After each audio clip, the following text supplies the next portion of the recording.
Oh, hello world, it's your friendly neighborhood data miner, and today we're gonna talk about what is the most expensive thing to fix in a house.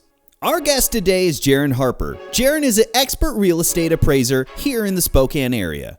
Not only is he the best real estate appraiser in Spokane, Jerin's appraisals are so credible that they hold up in court all the time. Today, he's gonna talk about the most expensive thing to fix in a house. A lot of people really had no idea about. And that's called value. And because of that, you should like this video. Remember that sharing is caring. Please leave comments because they improve ranking and add prominence. Subscribing is what winners do, but smashing the bell is what legends do. This channel breeds legends. But first, AI news.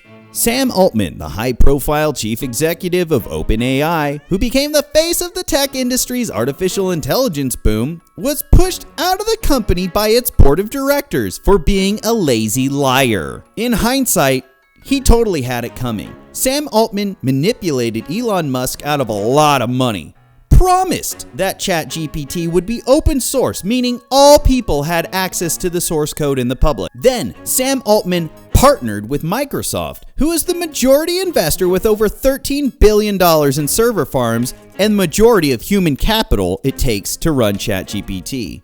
The source code never ended up public.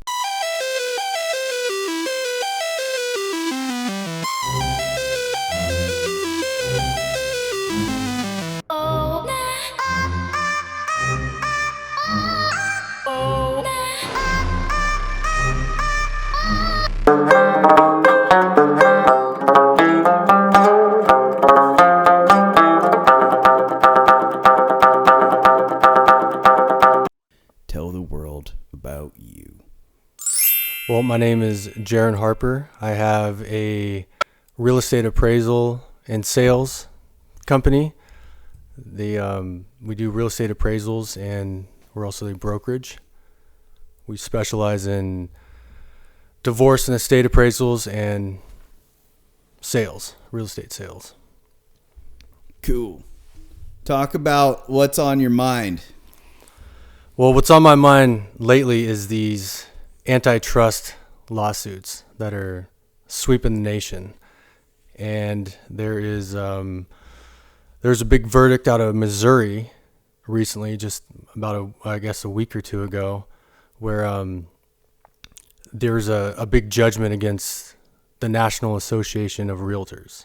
And it was all about this kind of price fixing. That was the argument from the plaintiffs, is that there's price fixing when it comes to real estate commissions. And I mean, I think we all know that. If anybody that's sold a house, they know that it's like a 6%, right? If I want to sell my house, it's 6%.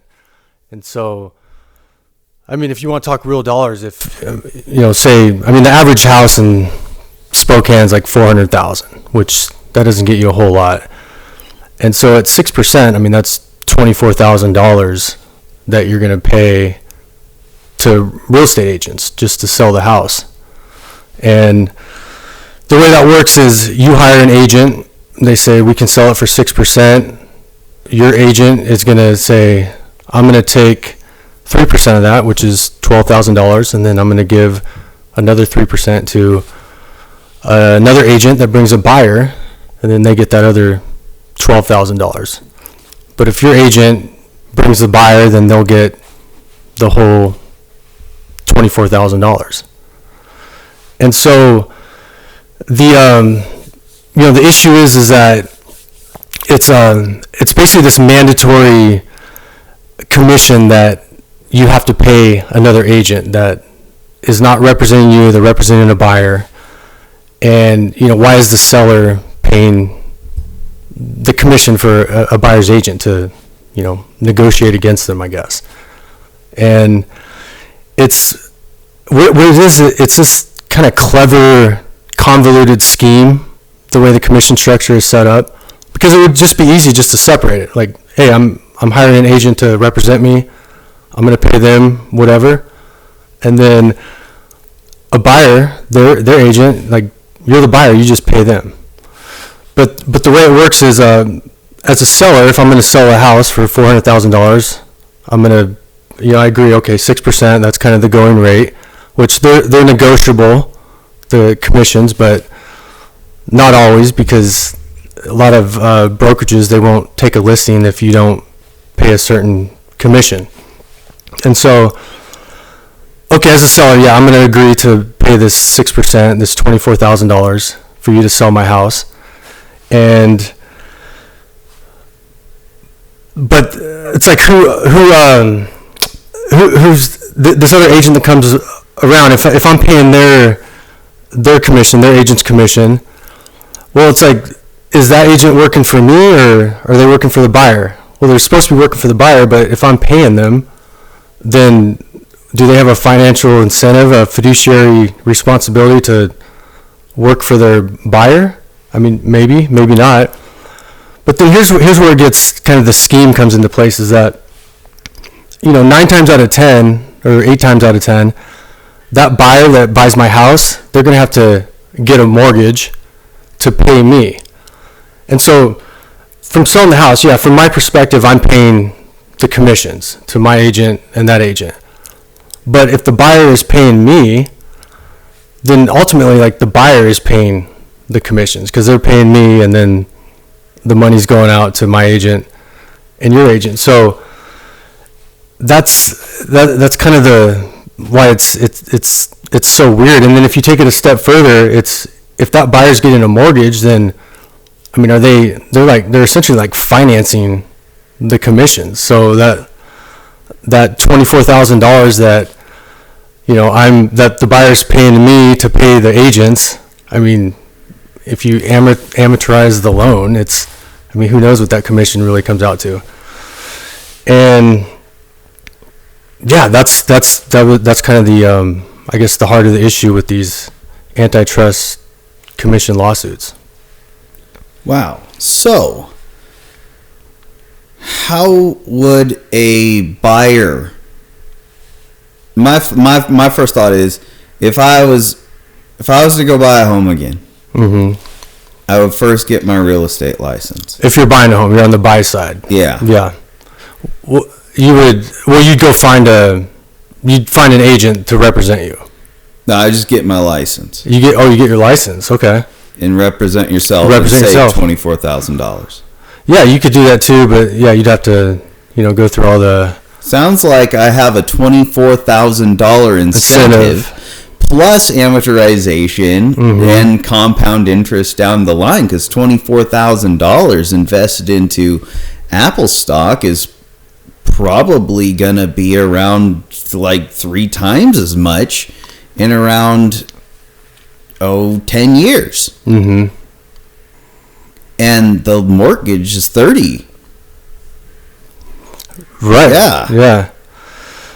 So, and that's on top of, if you're on the buy side, I mean, you have to pay for the mortgage, you have to pay for your appraisal, you have to pay for the home inspection and all that. If I'm on the sell side, just for me to sell the house, I mean, the real estate commissions are always the largest expense. Mm-hmm. So, take that. The commissions are the largest expense? Yeah. I didn't even realize that. Yeah. Holy crap. I thought it was the taxes or the... Well, that's another... I didn't realize it. I'm just signing stuff when I bought my house, right. Yeah, 6%, and then that's just the commissions, and then you have the excise tax, and then the escrow fees and all that. Yeah, it's expensive to not only sell a house but to buy a house too. And so the real estate commissions are, and I'm a real estate broker and an appraiser. I mean, I'm not, I know how this works. I get it, but it really is kind of this misdirection, convoluted scheme to kind of drain the equity out of the house and divert it towards the agents. A lot of it. So, wow.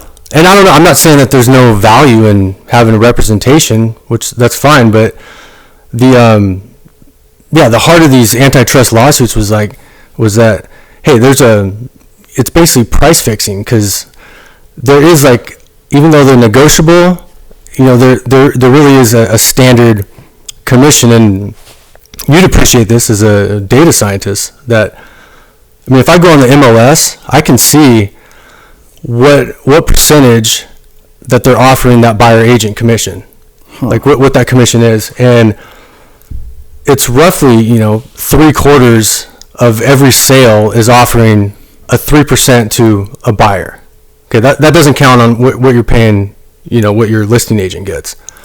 And so 3/4 of all sales are offering a 3%, and then the other 25% is right around 3%. It's like 2.5 to 3, maybe 2.25%, and then virtually nothing sells for less than 2%.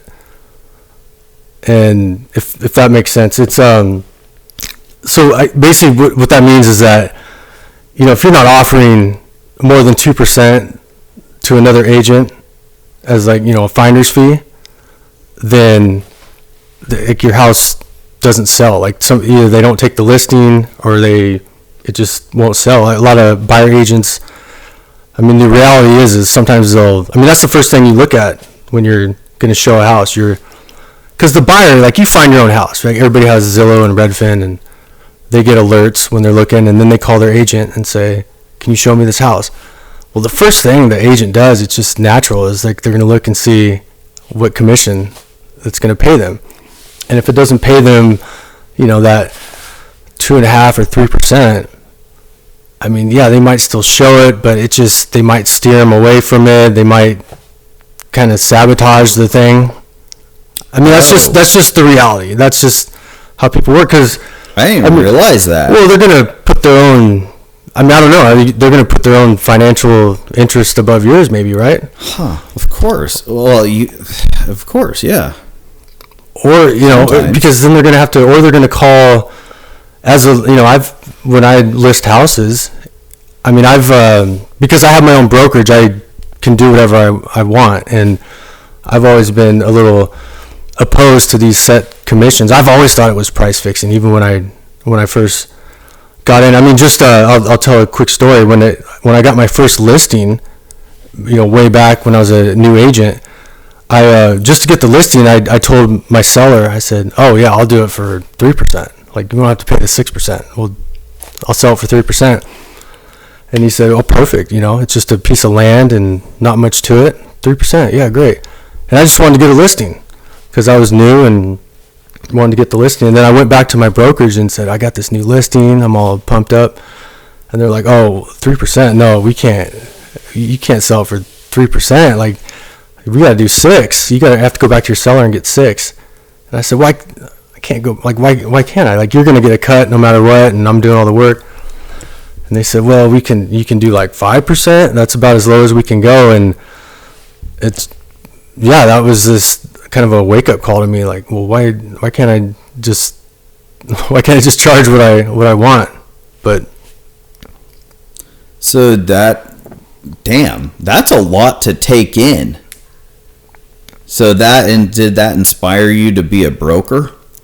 Well, it did. It inspired me to open up my own brokerage, because the way Washington works is once you're a licensed agent for 5 years, then they let you open up your own brokerage. And that's what I did. And then just another story, I had so I dealt with that, whatever. And then I got another listing and I charged 6% like they wanted me to, and then sold the house. The commissions on that were, roughly $30,000. So I got $15,000. The other agent got $15,000. And then after the sale, I was, talking with my seller, and I said, hey, sold the house. Everything went smooth, perfect. And he said, yeah, it's been great. But he only walked away with just less than $20,000, because everybody's got a mortgage on something. It costs money to sell the house, and then once all the fees come out, you're not always going to net, the $500,000 or whatever it sold for. And so, everybody's got a different situation. People refi and they take out second mortgages, and for whatever reason, and you don't always net. Sometimes, this guy walked away with less money than what us brokers made. It just didn't, they never sat well with me.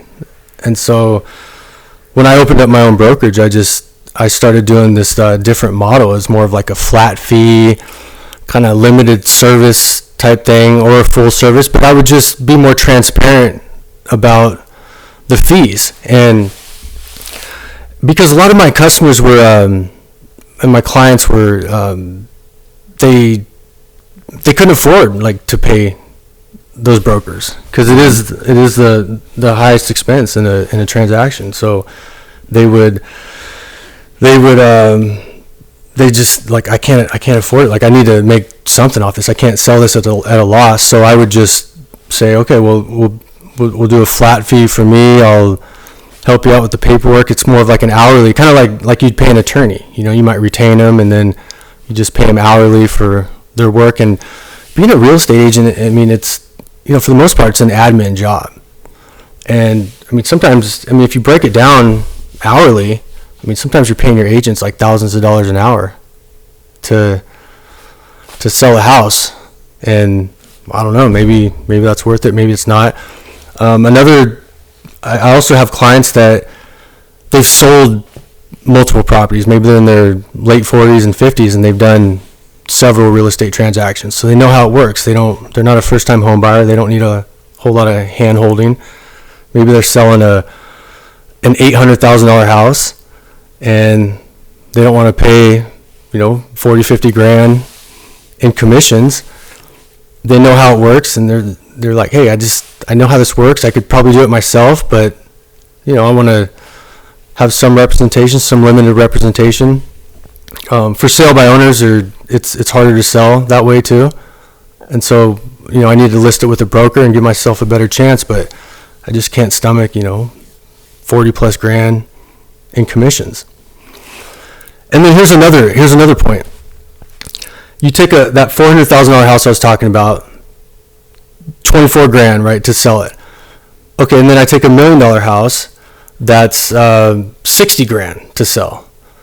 Well, it's really not much more work for me to sell that $1 million house, where for 60 grand I'll get $30,000 from it on my side, and then the other agent will get $30,000. It's actually less work selling that $1 million house than it is selling that $400,000 house. But the commissions are, it's double. It's going to cost that seller double to sell that $1 million house. And the reason why it's less work to sell that $1 million house is because usually, like, the sellers of $1 million house, they're usually more dialed in. They have everything in order. They're easy to work with. They're, I don't know, sometimes more educated. They're more on top of things. And there's also less buyers in that $1 million price range. So you're not dealing with as much back and forth. The buyers for $1 million properties, they usually, they have their shit together too. They have their financing in order, and they're working with an agent that's more experienced, and everything's just more seamless. It's an easier process. That $400,000 house, that's where there's a lot more buyers. A lot of the buyers are stretched. They're more stretched financially. Maybe they don't have their financing in order. They don't know what's going on. Maybe they're a first-time home buyer. There's more traffic. There's more going back and forth. That house is usually it's in less than average condition. Maybe there's more problems with the house. So there's going to be more issues with the home inspection, maybe the appraisal, maybe the financing falls through. There's just more friction on that side. The $1 million house, it's usually, the house is fine. It's great condition. There's not going to be any problems with the inspection, and it's just easier. So I'm going to put in more, and then you have less experienced agents working on that $400,000 range, because they might be newbies like I was. Mm-hmm. And hey, I just need a buyer. I just want to do a deal. I don't really know what I'm doing. Maybe this is my first time doing a transaction. Maybe I've only done a couple. And so it's more work selling that $400,000 house than it is selling that $1 million house. Mm-hmm. But I'm going to make 30 grand doing that one, or possibly 60 grand selling the $1 million house, and then, or 12 or 24 doing that $400,000. Does that make sense? Sometimes no, it makes sense. And my dad talks about it. It's same thing in the world of cabinetry, in custom cabinet making. Mm-hmm. Cool. So that turned off. So yeah, everybody. So that's the 20 minutes of filming. Okay. So yeah, there's. Now you got. Now you got. That was good. That was a good stop on the. For the video, I guess. Yeah. Right. Yeah, no, that was good. I was thinking about how am I going to chop that up into shorts, too. Right. Those are good ones. I'm like, I should probably have a racing video game up in the corner, up in the rack, and then you talking, and then I throw out numbers, and you're like, 3/4 of, like, home... all your stats and stuff. I'm like, oh, cool. That's cool. Yeah. I was thinking about that. Yeah, and sometimes it's like I was telling you a while ago, it's like, you know, like I wish I could articulate myself better, because the commissions, they really are, a lot of people can't wrap their heads around it, because it is this kind of like convoluted misdirection, and people, it's like they can't understand it. They're just like, yeah, whatever, like I need the house. I don't have a lot of time to figure out where all the money's going until you're at the closing table and you're like, oh, okay, what? And that's why when a lot of my clients, they're like, look, I've been through this before. I really just want to save on these commissions because I need to net more money. And, you know, because if you could save $10,000 or $15,000 or more on a house, like, I mean, that's real money. You can do good with that. You can, I don't know, give it to your kids, donate it somewhere, or buy furniture for your next house or whatever. Yeah, people don't think about that. Mm-hmm. They don't think about, like my dad was saying, it's easier, like in the world of cabinets, it's easier to do commercial, to go and find that big hotel to make cabinets for, versus dealing with some nitpicking wife and husband who can't agree on the damn color stain. Right. Like, yeah, that's wasting your time. Absolutely. And that's why when you're a real estate agent, you want that $1 million listing. You don't want that $350,000 beater in, I don't know, you know, bad part of town, because it's more bang for your buck. You're going to spend less time and make more money and less headache. So how do you get the $1 million? Is it just luck? You gotta Carnegie stuff. You gotta be in it long enough and build that client base, and hopefully maybe 10 years ago you helped those first time home buyers buy their house, and then they had some kids, and then they moved up to another house, and then now they bought a $600,000 house, and then now they're empty nesters. You've been in the business for 20 years. Now they're empty nesters, and they're gonna, I don't know, buy that $1 million beachfront property or lakefront property somewhere else, and that's what you do. And then they refer you to their friends, and that's how it works. And then it gets to the point where if you've been in it long enough, you've heard of these real estate teams where you just can kind of divvy out, well, oh man, I don't want that $300,000 beater. I'm going to give that to my newbie that just came on the team. I'll give that. And then, the $1 million one, I'll take that one. I'll take that. Damn. So yeah, that's how it works. It's if you're in it long enough, I mean, it's like anything. You just you basically work on referrals, and that's how you get those $1 million listings. Or I don't know. Yeah, you move to LA or New York, where a beater house is $1 million, right? Mm-hmm. Like, you can't. If you want to buy a house in LA or San Francisco, I mean, a starter house is $1 million. Mm-hmm. So you could do that too. Yeah. I'm trying, and I'm thinking, like, in the world of going to a car dealership, assuming you wanted financing, you can just see it online. This is why a lot of people just buy it online. Mm-hmm. And then they can take that commission the dealer or the car salesman would get, and you can use that down on the loan. Mm-hmm. So, but in this case in real estate, you got 2 car salesmen per car or home. Mm-hmm. The seller and the buyer. Each one has to split it 50-50. And so, yeah. And then so how does it work if it's like 2 conflicting, like if it's like Windermere versus whoever? Well, you can have, so Redfin, this is when they came on the scene, is they would offer like a discounted commission. So they would list it for 1%, but they would still pay kind of that standard rate of 3% that you have to that you have to give to a buyer's agent. It's basically it's like a forced compensation, and that's where that's why these antitrust lawsuits are start. And right now there's going to be like a cavalcade of these lawsuits, because now there's been a precedent set. This was just a cavalcade. That's a good word of the day.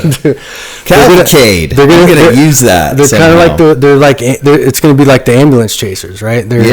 Because this was just this case I'm talking about. It's this. It's called Burnett Sitzer versus NAR, National Association of Realtors. The National Association of Realtors, they're actually like the biggest lobby in Washington. Like, they have the most members, and they have a lot of influence. And they've I mean, that's the argument, is that they've kind of conspired, and they're all intertwined with all these multiple listing services, MLSs, and brokerages. And a lot of these brokerages were named as co-defendants in these lawsuits. So this lawsuit I'm talking about, the Sitzer Burnett versus NAR, and then there was Keller Williams, Berkshire, and Anywhere Realty, which has like, you know, other brokerages underneath their umbrella. And some of these brokerages actually settled before it went to trial, that was the smart move. Well, NAR, they're the big dog. They're not going to settle. And so they went to trial, and this was just in Missouri. And then they ended up losing in a jury trial it was like a $5.4 billion judgment against them.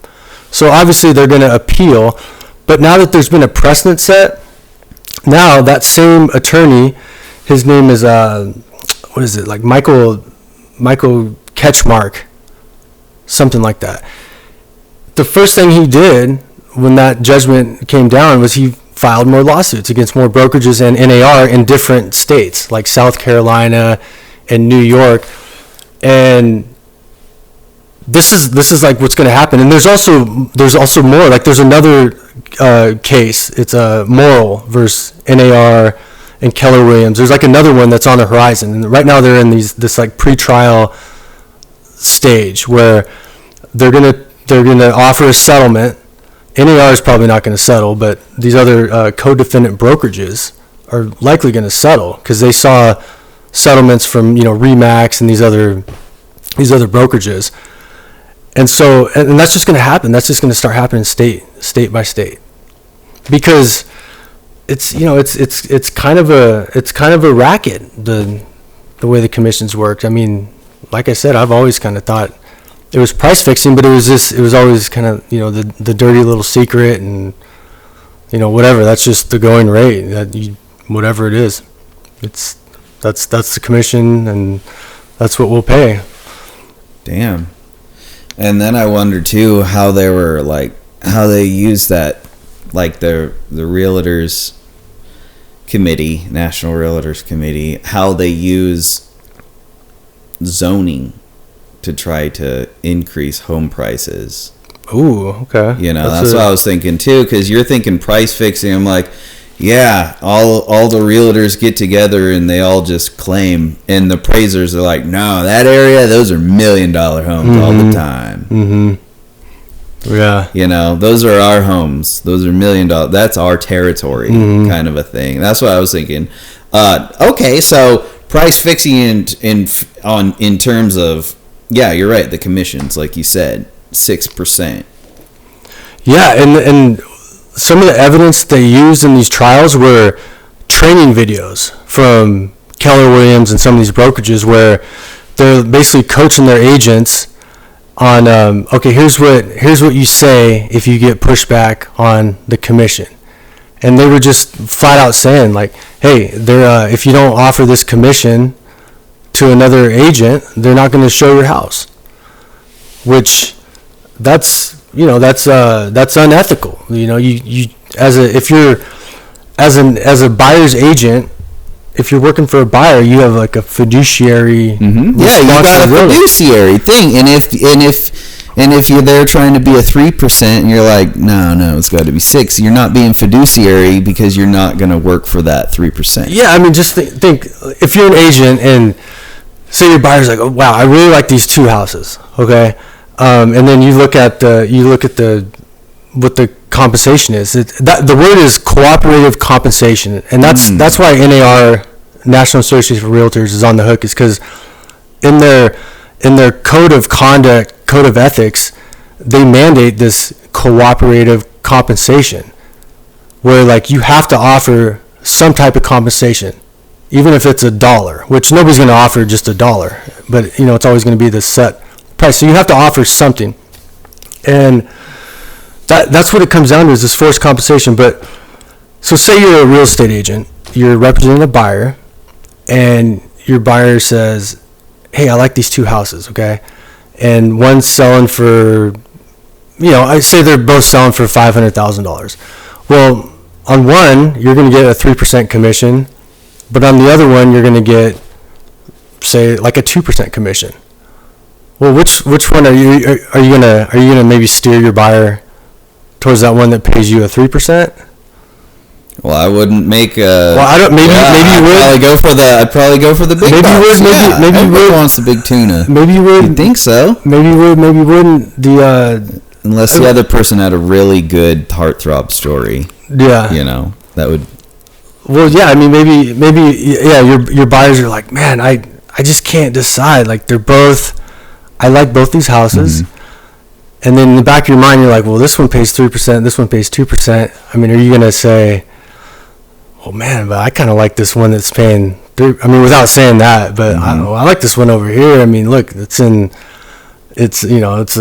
a nicer yard. It's got this. It's got the updated. It's got the stove. The ones has better schools. Yeah. I mean, it's got better schools. I mean, who knows? Like, you might steer, and that's the reality. Like, that happens. And, maybe doesn't happen all the time, but dude, shit, I had a guest on. He was giving out tips as an agent, like how to get money off if you're going through the home, like smells like dog, $20,000, right off the bat. I'm like, damn, didn't he? Well, it makes sense. I mean, but those like little things. So there's that level too of trying to cut costs. Right. That and also when you're working on a percentage, it's if you're representing a buyer, I mean, don't you want to get that buyer the best deal? Like, don't you want to negotiate that thing down? But that's not in your best financial interest to negotiate that price down. Like, no, we'll just pay list price, or we'll go over list price. I mean, look at like 2021, right after COVID, when the market was out of control. I mean, people were paying $50,000, $100,000 over list price just to get it. I mean, the agents were, and everybody knew that, like, hey, we're probably going to have to go over list price. Well, maybe the agent goes back to their buyers and said, hey, we got to offer $50,000 over list price, when maybe, hey, there's other offers on it. We're going to have to go in at $50,000 over list price. Well, maybe you only had to go like $10,000 over list price, or $15,000 over list price. And so, they're just, you don't know what's going on in those back rooms between the other brokers, because they're cooperating. I mean, they're negotiating against each other, I guess, but they both want to get that deal done. I mean, the listing agent wants to sell that house, so they can move on to the next one. And the buyer agent, I mean, they're sick and tired of driving you around for the last 6 months, showing you houses. Like, hey, let's just move on. I need to get another client. I want to move on to the next one. And the mortgage lenders, the lenders are the ones that win. Yeah, I mean, for sure. So, I'm kind of naive. Clearly naive to the end of when I wanted to buy a house, I was just like, I want that America. I want that dream. I want to own a home. And I was willing to sign anything and not really care, and dealing with the lender, and they basically wanted everything. They wanted they basically wanted a blood sample. And, oh yeah, you feel dirty after they go through. Yeah. Yeah, you feel dirty. You feel like a financially reckless piece of shit. But and then so they got their hustle, and then there is the price fixing as well with the commission. So what do you think is going to be the future given these court cases? I think what's going to happen is the easiest thing to do would be just separate it. Get rid of the cooperative compensation. If I hire a listing agent, then they represent me, and then like we're just on our own. We're not going to offer a finder's fee, or maybe I do want to offer a finder's fee. Hey, $10,000 bonus for an agent that brings me a full price offer. I mean, you can always work that in, but the issue was like this: when you hire the listing agent, they would tell you like, look, this is what we'll charge. We have to pay 3% to another agent. That's just the way it is. If we don't, you're probably not going to sell your house. And so hopefully that's probably what's going to go away, where it's going to be the buyer's just going to either have to pay their agent out of pocket, or they're going to have to figure out, a way to wrap it into the loan. But what it's going to do, it's going to highlight, hey, this is, is my agent worth $20,000? I mean, they showed me one house, they opened the door, they wrote the contract, and they're great, they're awesome, but geez, do I need to pay them $20,000, or can I just work out, a flat fee or an hourly wage like I'd pay an attorney or something? Yeah. I spent $20,000 on my attorney when I got divorced. Yeah, exactly. Yeah, that was a divorce. Yeah, and that's what I was saying. Like I'd have a lot of these clients where they're going through a divorce, and it's like I was telling you, we specialize in appraisals for divorces, and a lot of times that's how I'd get my clients is I'd help them with the appraisal and the buyout, and then they couldn't afford to buy each other out, or whoever was buying the other person out, and so the judge would just like force the sale, and then they were so financially devastating because they were fighting and nickel and diming each other for the last 3 years, and especially in 2021, 2022 after COVID, I mean, home prices shot up. So it's like over the last 2 years when they were fighting, they got divorced when COVID hit, right? They had to spend so much time with each other. Then their house doubled. And at first it's like, oh yeah, I'll just buy you out. And then they kept fighting, and then their house doubled in the last 2 years. And like, well, now I can't afford, on top of my attorney fees and all that and child support, I can't afford to buy it out, so we have to sell the house. And so that's where I would help those people out, where hey, I'll list your house, we'll pay the other agent whatever, maybe we'll pay that standard fee, but you're at least going to save money on my side, and hopefully you can just net enough money to move on, and you're not going to sell it at a loss. Seems like you could also make a good living just going around and suing all the brokerages for fixing prices. That dude's genie's out of the bottle now. Yeah, and that's what's going to happen. There's going to be this cavalcade of lawsuits, state by state, and the cavalcade of Jerin. The cavalcade's coming. Yeah, the Jerin cavalcade. Yeah, so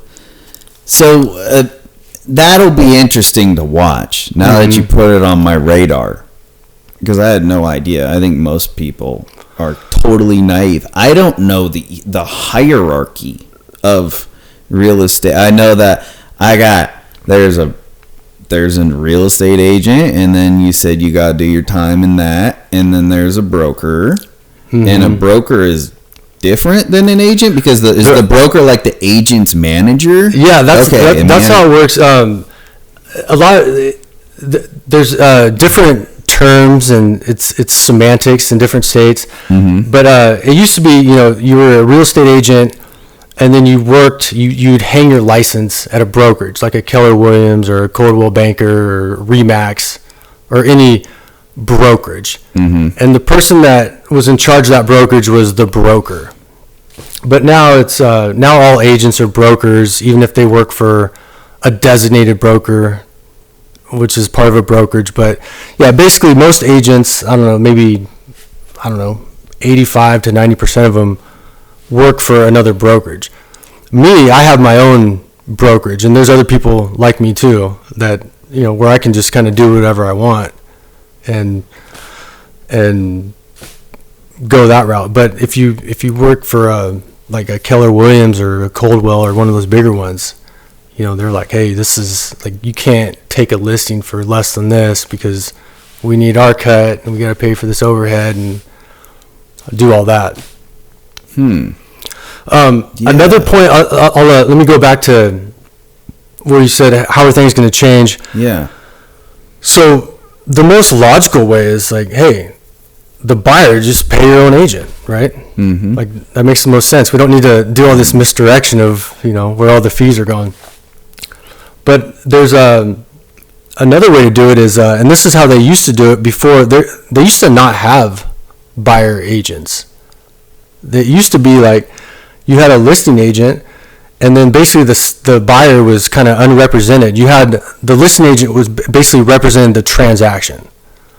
And so you could do it that way too, where you take a listing, you're not necessarily working for the seller, you're just representing the transaction. And so, hey, this is the cost. I'm kind of like a mediator. You guys can negotiate, and there's nothing that says like if you buy a house, you can use an attorney. I mean, attorneys are actually probably cheaper than agents. No shit. Well, an attorney's not gonna. They can't show you the house. Yeah. But look, if I want to buy a house, I don't need an agent. I can just call the listing agent, who's representing the seller, and say, hey, I want to see this house. Here's my pre-approval letter. I mean, as a listing agent, you're gonna say, well, do you have an agent? And they say, no, I'm representing myself. And they might kind of screen you more, right? They don't, because they're going to have to show you the house. Because now, like listing agents, when you list a house, like you just kind of sit back. You don't show that house, because usually everybody has an agent, like a buyer has an agent, and then we all have these key boxes, and we just go in, we just schedule a time, and everybody leaves, and my agent shows me the house, and then my agent talks to the seller's agent, the listing agent, and then we go from there. But if I don't have an agent, I would just call the listing agent and say, hey, can you show me the house? Here's my pre-approval letter. And then, yeah, they're going to show you the house if you're a serious buyer. And then if you want to make an offer, you can just hire an attorney for, I don't know, $1,500 or something, and they'll draft up a contract. Or you can have the listing agent draft it up for you, have an attorney review it. I mean, there's ways around it. It's just, you got to be a little more savvy. But if you did it that way, you could probably save money on commissions, or maybe negotiate a lower price because, hey, I don't have an agent. So your seller is going to net more money even if I offer a lower price, because they're not going to have to pay my agent because I don't have one. Because I'm just paying my attorney out of pocket, maybe a couple grand. But I'm buying this $1 million house, so I can offer 30 grand less or whatever, or 20 grand less, and your seller is still going to net more money or the same amount. Yeah. It's convoluted. It's hard to, like I said, it's hard to wrap your head around it sometimes. And, I'm not the best at articulating it. And so when, let's say you're at the point where you want to sell a home. So if you want to sell a home, let's pretend I did all the real estate courses, just didn't waste the time to go get the license. Do I need a license? No, I don't. I don't need the license. No, so I could just get the info, and with that info, I can go straight to a listing agent. So that's the issue, is I got to go to a listing agent. So the listing agent could be Redfin or anybody. Because you're gonna, if you don't have an agent, I mean, anybody can get on Zillow and see what's for sale, and they're like, "Whoa, I want to buy this house." Like, great. I don't have an agent. I can just call the listing agent directly. But yeah, the way Zillow and Redfin set up is they're going to promote another agent. Like, a lot of agents pay to be advertised on Zillow. So a lot of people don't know this too, but when they look at a house and it's for sale and they're like, "Wow, I really like that house. I want to buy it. I don't have an agent. I'm just going to call this person that's featured here because I don't know, maybe that is the listing agent. I don't know." It depends on, how savvy you are as a buyer. And so I'm gonna call this person, and then that person say, "Oh yeah, I'll show it to you. I'll show it to you right now when you want to go." And then I'll set up the appointment. And then basically, once they show you the house, then you're kind of you're basically, you almost establish an agency right there. And sometimes you're thinking, like, you get to the house, you say, "Oh, you just assume, oh, you're the listing agent. This is your house." Like, "Oh no, I'm another agent. Like, I'm not the listing agent, but I can still help you buy this house." And you might say, "Oh, okay, well, yeah, whatever. Let's go for it." Okay. Because it's nothing out of pocket to you to have them show the house. It's just, if you buy the house, you're gonna get a mortgage and then pay the seller, and then the seller is gonna divvy out the commissions that way. So, you're like indirectly paying the commission. The Department of Justice, actually, this goes back to 2019. The Department of Justice went after NAR, the National Association of Realtors. Okay. Because a lot of buyer's agents were saying, they were marketing themselves by saying, "Hey, let me help you buy your house because my services are free. The seller pays my commission. Like, you don't have to pay me anything." Well, the DOJ didn't like that. So they said, "You can't say that anymore. You can't say that your services are free because you're kind of indirectly being paid by the buyer." And so you can't market yourself by doing that. And then another thing they did was, like, you couldn't hide those commissions. So about 2020 is when the DOJ made it mandatory where you have to see what that buyer agent commission is publicly, like on Zillow and Redfin. Because prior to about 2020, only the agents could see on the MLS, and you have to be a member, a realtor to see that. But now, if you go on Redfin and Zillow, you can actually see what that commission is, what they're offering as a commission. And now the DOJ, they're sniffing around again, like they want to come, like they've got like a vendetta against NAR. They've been trying to take him down, or I don't know, lack of a better term. They've been going after him for a while, and now, like, you have the FTC, the Federal Trade Commission, that same thing. So the DOJ, like, they're starting to build a case to go after NAR again, and they're kind of sitting in the background, watching these cases, because they're probably going to pounce right after this too. I mean, it doesn't look good for NAR, the National Association of Realtors, and just real estate as we know it. In all other countries, the U.S. is like the only country that, like, does it this way, that has the high commission percentages and the two agents and all that. Like, they don't do that like that in other countries. Yeah, and it makes me think of first principles analysis. What if I have a home and I want to sell it, and I just say, I take some pictures and I post it on Craigslist, and some Californian comes along and they find it on Craigslist and they call me, because that happens. That does happen, yeah. And they're like, "Hey, I want to buy your home." Okay. Yep. come on over. And then it's a matter of, okay, just, do you have the financing? Mm-hmm. So how is that not feasible? What are the issues with that, other than people not coming to terms? That is, that's one way to do it. If you just post it on, I mean, the best thing you could do is you can post it on Zillow, because Zillow, once you put it on Zillow, it's going to get a lot of exposure. The best thing you can do actually is you want to get it on the MLS, the multiple listing services. Mm-hmm. And there's actually companies that do like flat fee listing. It's essentially a for sale by owner, but you're listing it with a brokerage. They're not going to represent you. They're not going to do anything. They're just going to put it on the MLS, because once it's on the MLS, it goes everywhere. It goes to Zillow, Redfin. Anybody can see it. That's been a way a lot of people do that. It's just it's good to have. I mean, look, it's good to have an agent like working with you and coaching you up and getting you the professional photography, and there's kind of an art and a science in selling a property and for the highest price. So it's good to have that representation, but at what cost, I guess. Mm-hmm. So I mean, I recommend having an agent, or at least knowing what you're doing, but. It's just it's the compensation that's the problem.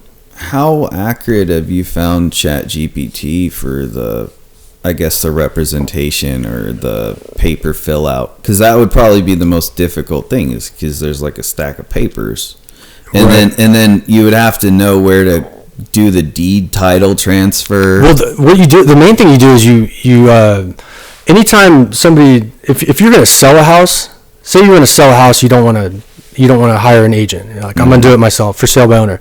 The first thing you do is you find an escrow company to open up an escrow account, and then they basically do everything for you.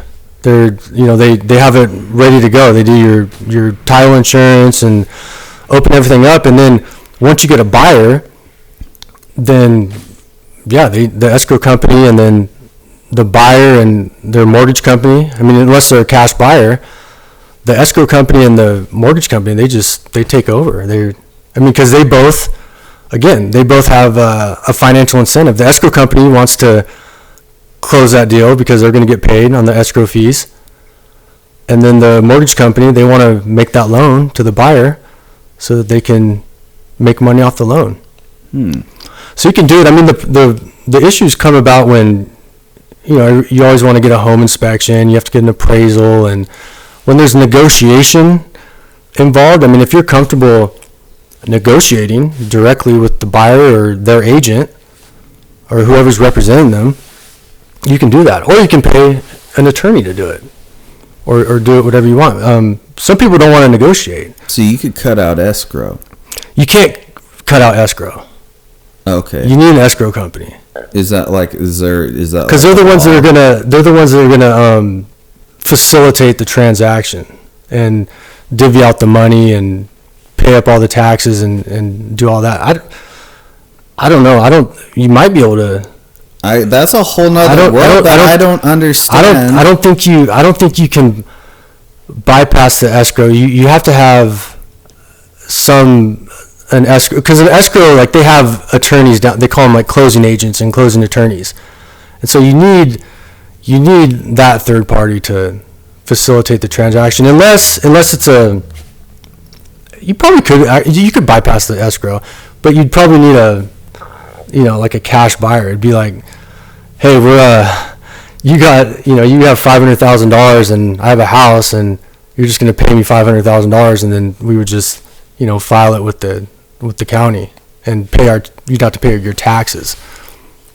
So that's all you gotta do is file the deed transfer. Yeah, so you could with the county. I wouldn't recommend. I mean, I think that's probably the one middleman you wouldn't want to bypass is the escrow. But yeah, you could. What makes the escrow good? Just because they're gonna make sure everything's the transaction goes Between through you and and the county is good.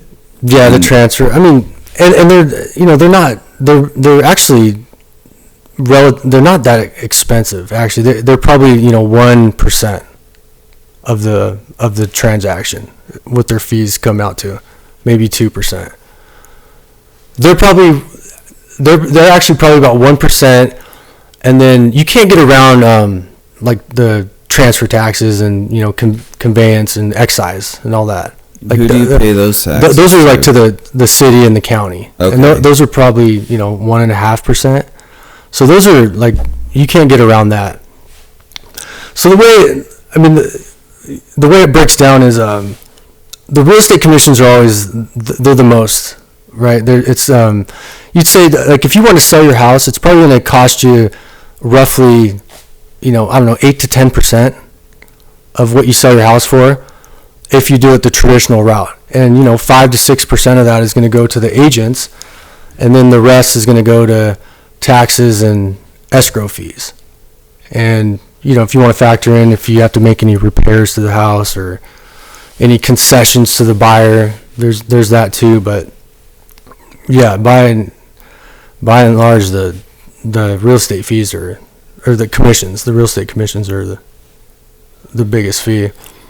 Huh. And the escrow's not too much. You have to buy seller's title insurance and pay for them to move paper around and do the calculations. You have to get insurance?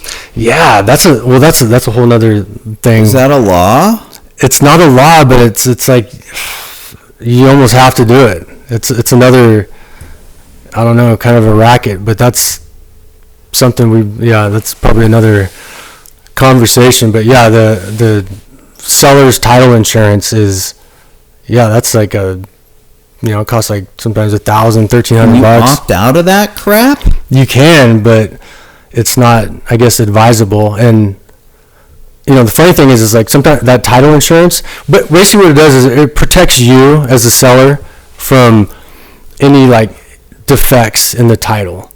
So if like maybe there's like a boundary dispute down the road, or there's like some something wrong with the title that like whatever. That's a fucking racket. Yeah, because the county makes the title.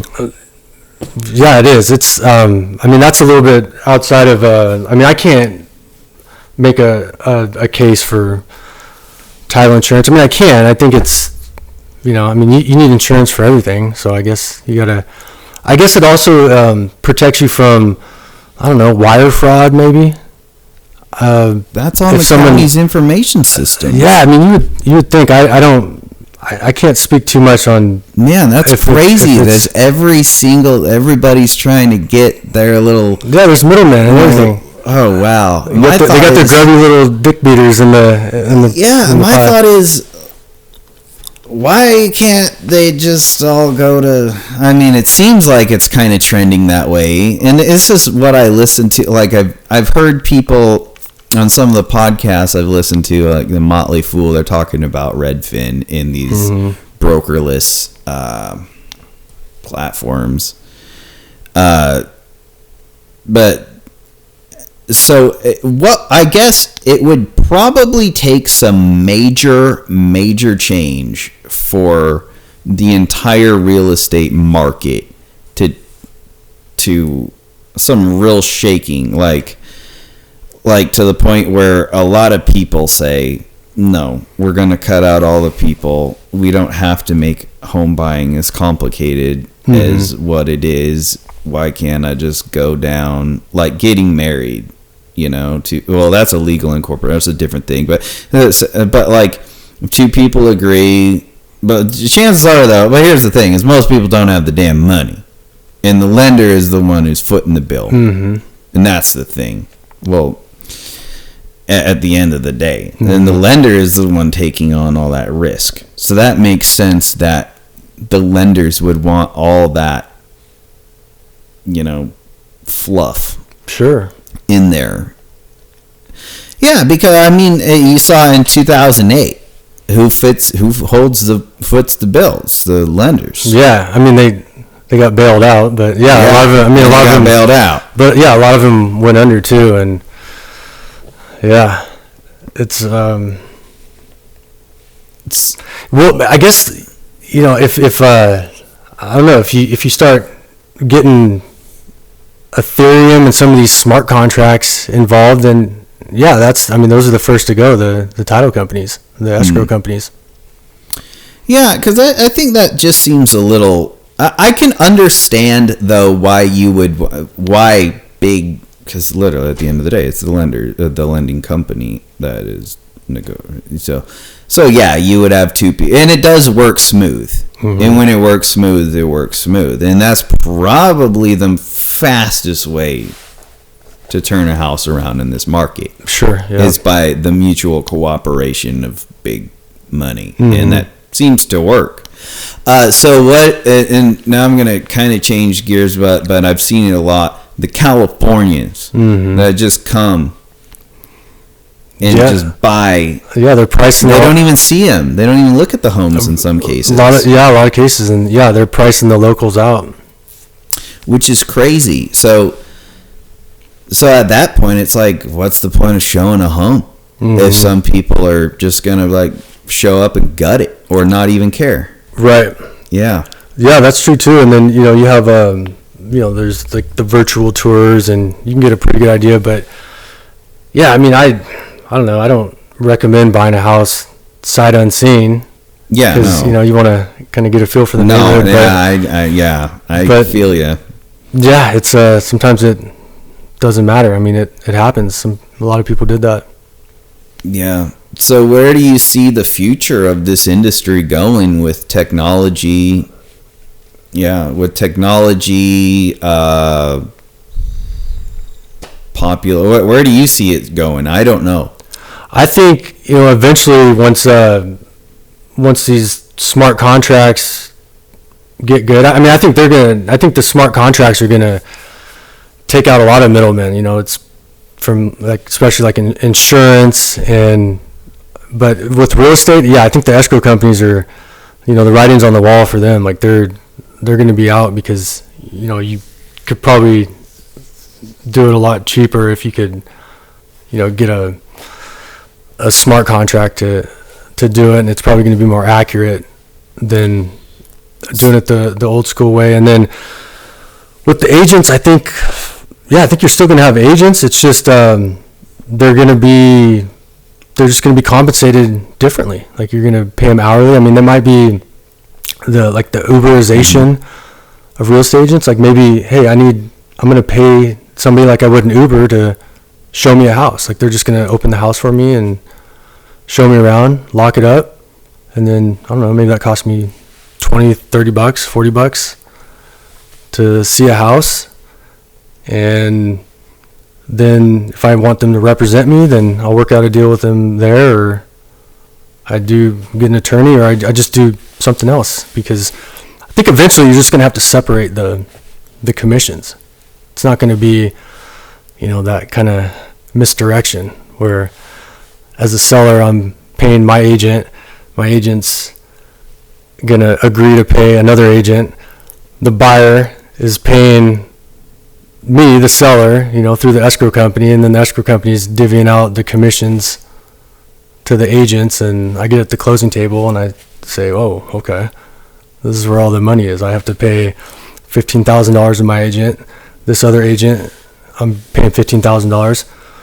And oh, by the way, that agent just negotiated against me and lowered the price $10,000. So I'm selling my house for $10,000 less, and I'm still paying that agent this amount of money. I'm paying my agent. I'm paying all my. That's what's pissing people off, and that's why a lot of people are rallying behind this antitrust suit. I mean, you just see it. Like people are, and I don't know. I think like most agents are like good people. They're in the community. They're they give back. And then they truly, like I'd say the majority of them, like they truly care about their clients. I think what did a disservice to agents is these $1 million listing shows and Selling Sunset, where you're watching these HGTV shows and Bravo, and you're seeing these slick agents that are, selling these $1 million homes, and they're making crazy money, right? Like, and they even show it on some of those shows. It's like, it shows them kind of going back and forth on the cell phone. Hey, my seller does this. My seller wants this, and then it'll show you like commission $60,000, commission $90,000, and I think that's done a big disservice, because most agents are, they're the one down the street, and they're probably only doing a few deals a year. Yeah, or they're part time, and a lot of them aren't making. It's like the 80-20 rule, where 20% of the agents are doing 80% of the deals, and I mean everybody. It's like 1 degree of separation. Like everybody knows a real estate agent or someone that's got their license. Mm-hmm. Yeah, I've had so many. Yeah, and it's a great. I mean, it's a great industry to get into. You have a lot of opportunity to make money. Right, and it's tough, and that brings us to another thing. Is this the standard commission that's being paid? So that 3%, it's like, does it matter? Like, why are all agents, why are they all making the same? Like, so that 3%, I'm going to pay that same amount to someone that, that's their first deal they've ever done. Mm-hmm. Like, I'm going to pay that the same amount, or that agent's going to make the same amount as someone that's been doing it for like 20 years and knows a lot more. I mean, I don't know. That's why I think it's going to change, where, hey, you're going to be paid on your expertise and your experience, and if you're a newbie agent, you're going to have to discount your fees and grind it out. And I guess so. If you're a newbie agent, I guess you better be a good hustler. You better get out there and market a lot. Or you go work under, like you network. You do an apprenticeship or something. You work with an experienced agent, and you do some deals that way. Okay. Because it's easy. That's another thing. Is it's too easy to become a real estate agent. Like the bar's low. Like anybody you can get it like over a weekend. You can get your license. Mm-hmm. And so it's just it's saturated, and it's the NAR, they're kind of like a cartel. Like they want a lot of agents, because you have to pay membership dues, and then you have to be a member of a local association, then you have to be a member of the MLS, and you have to pay all these fees, and all that gets funneled back to NAR, the National Association of Realtors, the largest lobby in the nation. Yeah. So okay. So if let's say I just was like, hey, I'm going to be a real estate agent, and got my license. So the NAR, what's the benefit of joining the NAR? You have to. So if you become an agent, that's a freaking racket. You're right. Yeah, that is a cartel. If you're an agent, if you just get your license, the first thing you're going to have to do is you're going to go have to find a brokerage that will let you hang your license with them. And that's not going to be hard to do. Like you're going to find someone, but you're going to have to go out and kind of interview and see what the right fit is for you. And that's what I was saying earlier, is that they make you wait 5 years until you could own your own brokerage. So you can't just get your license and then open up your own brokerage. Mm-hmm. You have to be in the game for 5 years. Mm-hmm. And so that's why when you go and join a brokerage, they're going to charge you desk fees, and they're going to say they're going to take a split. Like, hey, we're taking a 50-50 split. You're just a newbie agent. If you go do a deal, we're going to take 50% of your commission, or we're going to take 30% or whatever.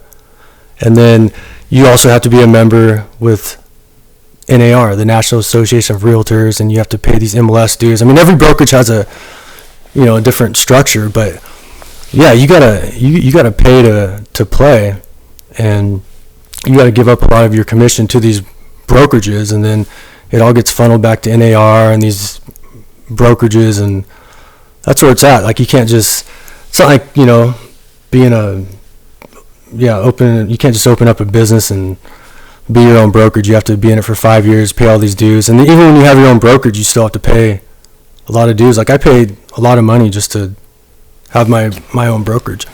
Damn. Well, here it's the main asset. How many guys have you met who are getting divorced had to go live in their vehicle? Well, yeah, a lot of them. Like a lot of them are they're living in like their duplex or something, that they have a rental property together, and they had like a duplex. Oh, say lucky you got that. Yeah, and then like he's living in one side, or they're living in a their RV or an apartment or something like that. Damn. Yeah, can you move it right in front of your face? Yeah, when I got divorced, it wasn't easy. Yeah, it never is, man. And the attorneys, they're the ones that win, right? Yeah, they are the ones that win. If you drag it on long enough. Yeah, and that's the thing. It's part of that system too. But divorce, that's a whole nother huge issue in America. But so talk about appraising homes.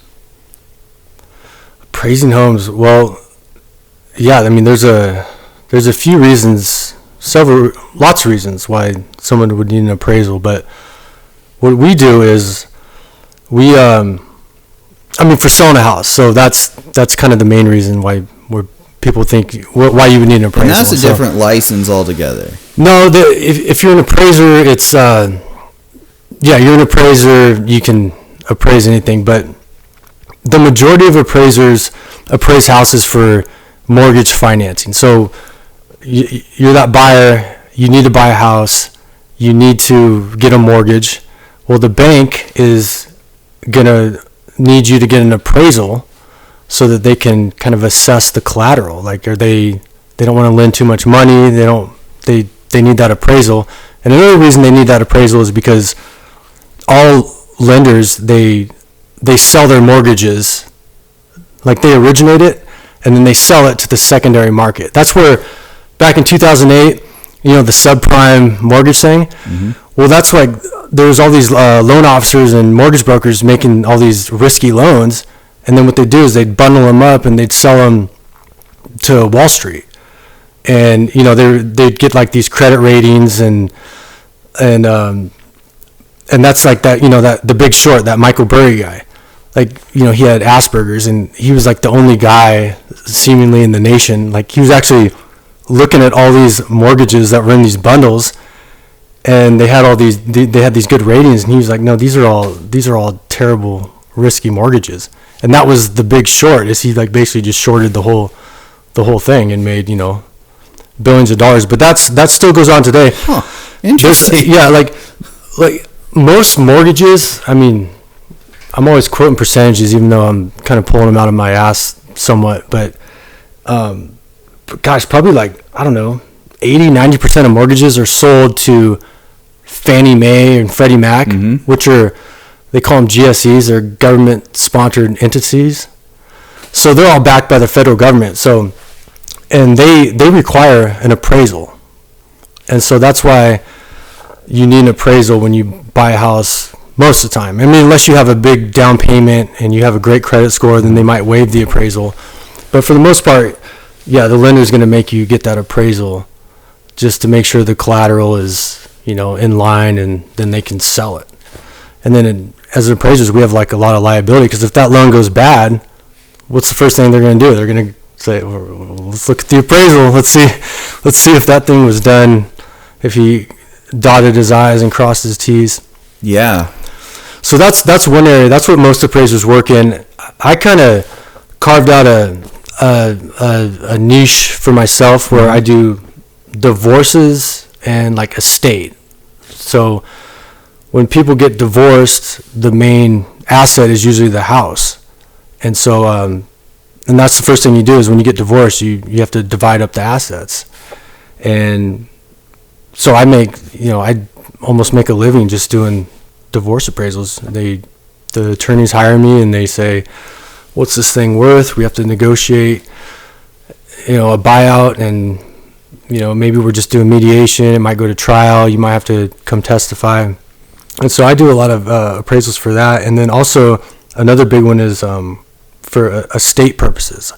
So say someone passes away I mean, there's a few scenarios for the estate, but one example would be they call it step-up tax basis. So, say or date of death appraisal. So, say you're with your wife, and somebody passes away, and you have to you can do a date of death appraisal, which is basically say you bought the house back in the 70s for $100,000. Now it's worth $800,000. Well, there's actually like a benefit, or it's kind of a gimme, a freebie in the tax code, where you can do a step up basis. So basically, if you were to sell that property at $800,000, instead of paying that capital gains from when you bought it back in the 70s for $100,000, and now it's worth $800,000, you can close that gap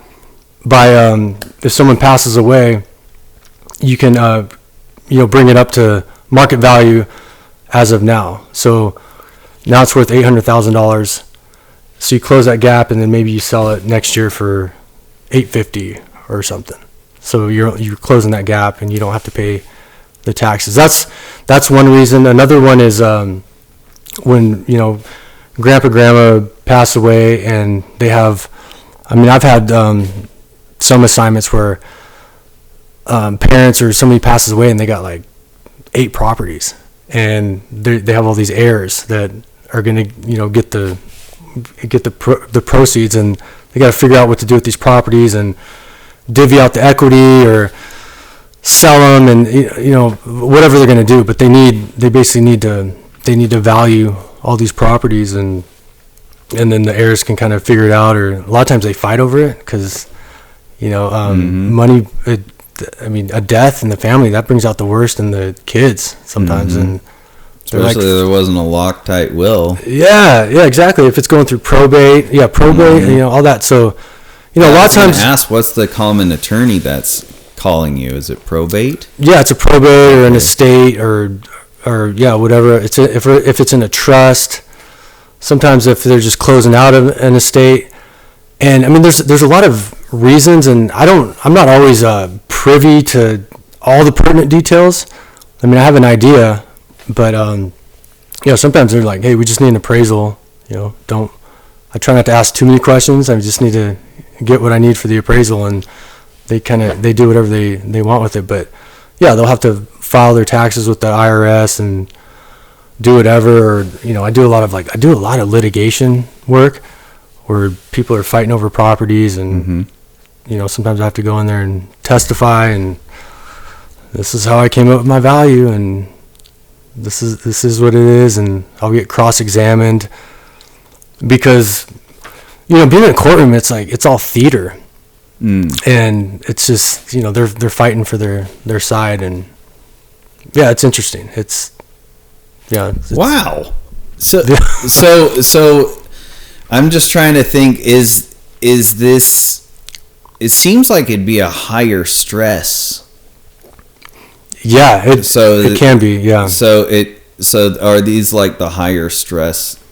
I guess, what's the ones you wouldn't want to do? Well, what's the appraisals you wouldn't want to do? The divorce ones are they can be stressful. And it's not for everybody. A lot of appraisers, they don't want to do divorces because, I mean, when like one side wants it high, we were talking before, but when people are getting divorced, oftentimes say the wife, she's going to keep the house, and so she has to buy out the soon-to-be ex-husband.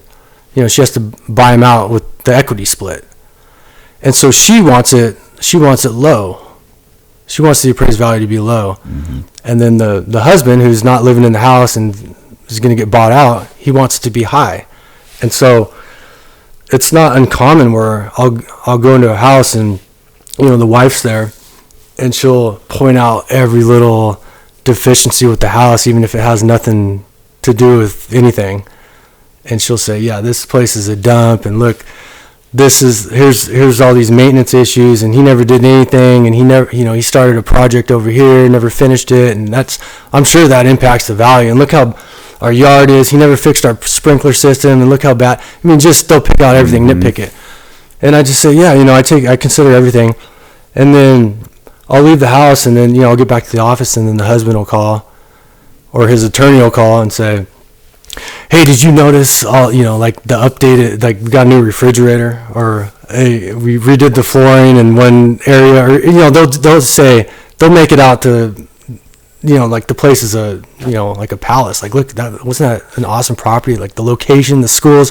I mean, so I'm getting hit on both sides because, they want it high. They have a financial incentive to want it to appraise high. And then the wife, their side has a financial incentive to want it low. And so I'm unbiased. As an appraiser, that's like a pillar of being an appraiser. We have to, we're regulated by the state. Like, we have to be unbiased. Like, that's non-negotiable. And so, this almost sounds comical that right after then the husband. Oh yeah, it happens. Oh yeah, all the time. Because that only makes sense. He's not in the home, so you have to go there. You deal with the wife first, right? And she's saying all this crap, and then you're done with that. Somehow the husband finds out, and it's probably somehow the husband finds out, and then his attorney gives you a call or him. That's comical. Yeah, and the best is when like they're both there, and then like I'm kind of walking around, and they're just you can feel like the tension, and they're pointing stuff out, and then they're arguing, and I'm kind of in the middle of it. So it takes like a certain personality. You gotta be chill as shit. Yeah, it takes a certain personality, and then but then there's sometimes where people are getting divorced, and I'll go into the house, and they're both living together, and they're like best friends. And I'm thinking like, dude, why are you guys getting divorced? It seems like everything's cool, and they generally just like want to like be fair with each other. Like it's a completely like amicable thing. The kids are out of the house, and they just grew apart. They're like, hey, we're like in our 50s, and I don't know, we like want to go do our own thing. Like we're best friends, and those are good ones, because it's just like, hey, here's my number, and there's no pushback. So it seems like an interesting niche that you kind of volunteered for, but it seems like it could. Are the attorneys, when you go to court, do they pay you to be a witness, or are you just doing it just cause? Yeah, they pay. I mean, that's cool. You work it out. So you pay the appraisal. I mean, it's all about the you give them an engagement letter, and you say like, here's the price for the appraisal, and then if you need me to come to court and testify, then it's this much. Like I'll just charge you hourly. Luckily, I mean, since COVID, like now I just hop on Zoom. I keep I mean, you've been to my office, but behind my door, you probably didn't see it. I have a a blazer, blue blazer. And nice. And a collar, and like if I ever have to testify, it's on Zoom even still now. And I just like pop on the the blazer and the collar, and then testify. I might have shorts on, right? I mean, and I just talk about it and get cross-examined. But for the most part, I've built such a relationship with all these attorneys where it's they don't come at me really too much. I mean, sometimes they do, and that's why I say it's theater, because sometimes they'll cross-examine me. They're trying to put on a show for their client, get them the best deal, but they're like coming at me, and I'm thinking like, hey man, like you just hired me last week to do an appraisal. Like, we're cool, but I'll play the game, and you just gotta keep your composure. And I love that. That's really cool. That's cool. That's why I say it's like theater. And you think, like, at first I used to be intimidated going into courtrooms, but you think these attorneys, like, they're all buttoned up and everything, everybody's got their shit together, but you get in these courtrooms and it's like, I don't know, it's like a daycare sometimes, and the judge is like the parent, right? And they're like sometimes it's so informal, where, I mean, they throw around a bunch of jargon that sometimes I don't understand, but it's like the judges, a lot of times, they're like, hey, knock it off, counsel, like, you're out of line, like, get that. And then these attorneys are oh, okay, I thought I had this. This was under Exhibit A, and the judge is like, no, there's no, like, it's not there. And they're like, well, I didn't have enough time, and it's just, sometimes it's it's like chaos in there, and then that eases my, it makes it easier for me too, because I'm like, oh, okay, well, just got to sit here and answer questions and whatever. And attorneys, like, they're not appraisers, like, they don't, they'll give you some talking points or try to make a case, and you just answer the question, don't say too much, and it's like, they don't know, like, they only have so much time to look at your appraisal report and research it and see if you're right or wrong. Sometimes they hire other appraisers. That's where it gets complicated, is sometimes you're going against other appraisers, and I try not to badmouth they'll give me another appraisal report and it's different than mine, and I'll say, well, it's just his opinion, and I might point out some things that I don't agree with, but yeah, it's sometimes that's where it gets difficult, is when you're going up against other appraisers and it's, they're trying to discredit you. And sounds like it's way more fun to be an appraiser than a broker. Yeah, maybe. I mean, being a broker is just, it's all about managing emotions. It's, like I said, it's an admin job for the most part, but that's where they make their money, is because selling a house and buying a house, it's an emotional process. So you're just managing emotions. I mean, your seller's like, why isn't my house selling? It's been 2 weeks. Like, well, yeah, I mean, usually just because everything was flying off the shelf in 2021, like, things are different now. And so it's like you're kind of coaching them, and they just or like you give them feedback, like, what's the feedback, and then on the house, and they'll say, well, this agent said that their buyer didn't like your choice of the flooring they use or something, and then they take it personal. Like, what do you mean? I was like, it's the best. I paid this much for it, and so yeah, it's a different discipline, but yeah, it's the reason I tried to kind of focus my business on that, we call it non-lender work, is because I knew that stuff, the mortgage thing was gonna die off after a while, and so yeah, it's wise. People still get divorced, and people still pass away, and yes, and especially the baby boomers, like they're like the richest cohort in the nation. I mean, they control a lot of wealth. They have a lot of assets, a lot of real estate, and because nobody had it better than the baby boomers, and they're like right now they're passing away, and they're basically transferring a lot of their wealth to their millennial kids or their Gen Z kids, and they got a lot of property, and that's recession proof. Like right now, there's very few sales, there's no refinances. Like the mortgage stuff is dead. A lot of agents are hanging it up. A lot of appraisers are going out of business. Oh, shit. So that's already... Yeah, so you answered my question. Loan officers... What's the market like here? Loan officers... It's bad. It's brutal all over the nation. Is that since the Fed raised the interest rate? Yeah, about Q2 of 2022. So around kind of the summertime of 2022 is when rates went from... I mean, they were historically low prior to Q2 of 2022. After COVID, right? They went down to like 3%. I mean, people were getting like less than 3% mortgages. Yeah, I remember that. And then they started raising them in about the summer of 2022, and then they essentially doubled, and they're more than double. I mean, they were getting close to 8% now, and that was like the highest, like they increased them so much in a short period of time that you just wiped out so many buyers, and home prices never went down because you have all these sellers that they had these 3% mortgages, and they're saying like, hey, if I don't, like, why would I sell my house? Why would I sell my 3% mortgage and go get into a 7% mortgage when the home prices, they haven't changed much? And so it's like, I'm going to get basically a lesser house than I have now. And so it's like the mortgage rate, that became the asset. And so I've had sellers where they've unless they had to sell, maybe they wanted to, and they're like, okay, we'll test it. If I don't get my price, I'll just pull it off the market. I'll just stay.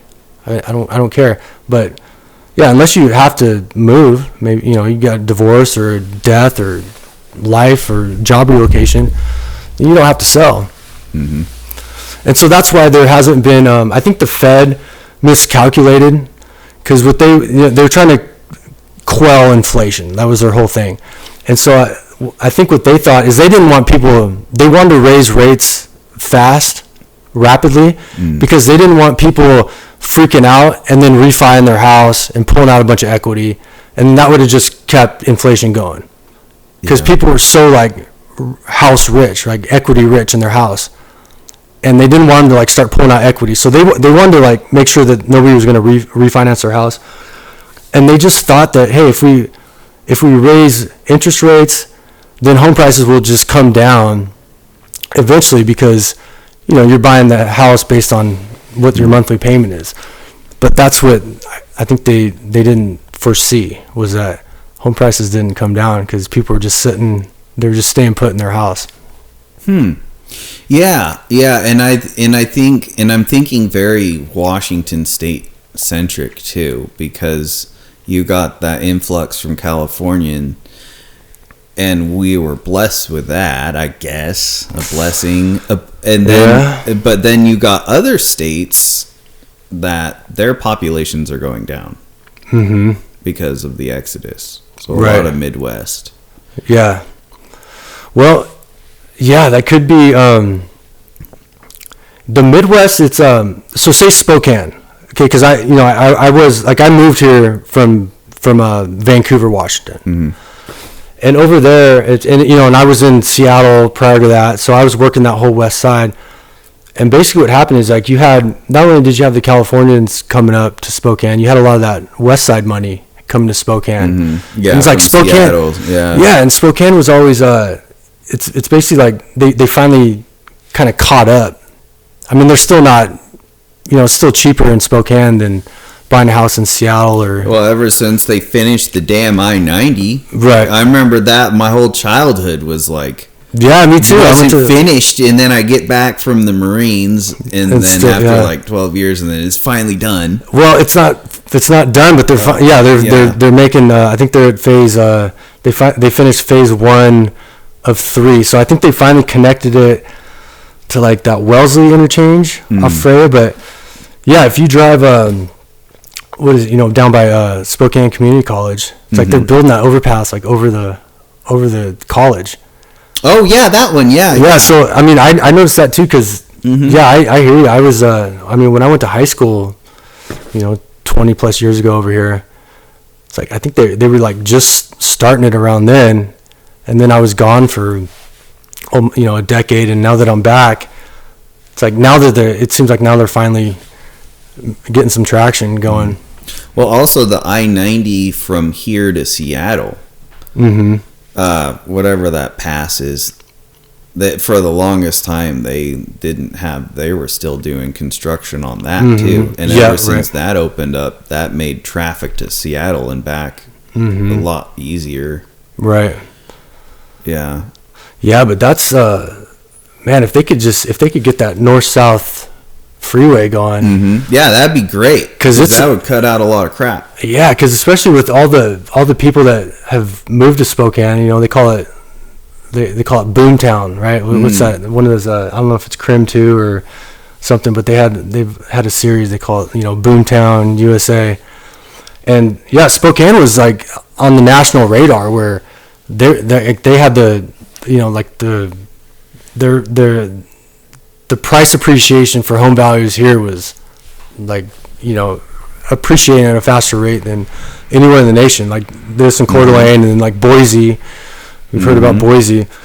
But I've noticed now that I'm back, it's like, I went to high school on the north side and spent most of my time there. And now, I'm on the South Hill.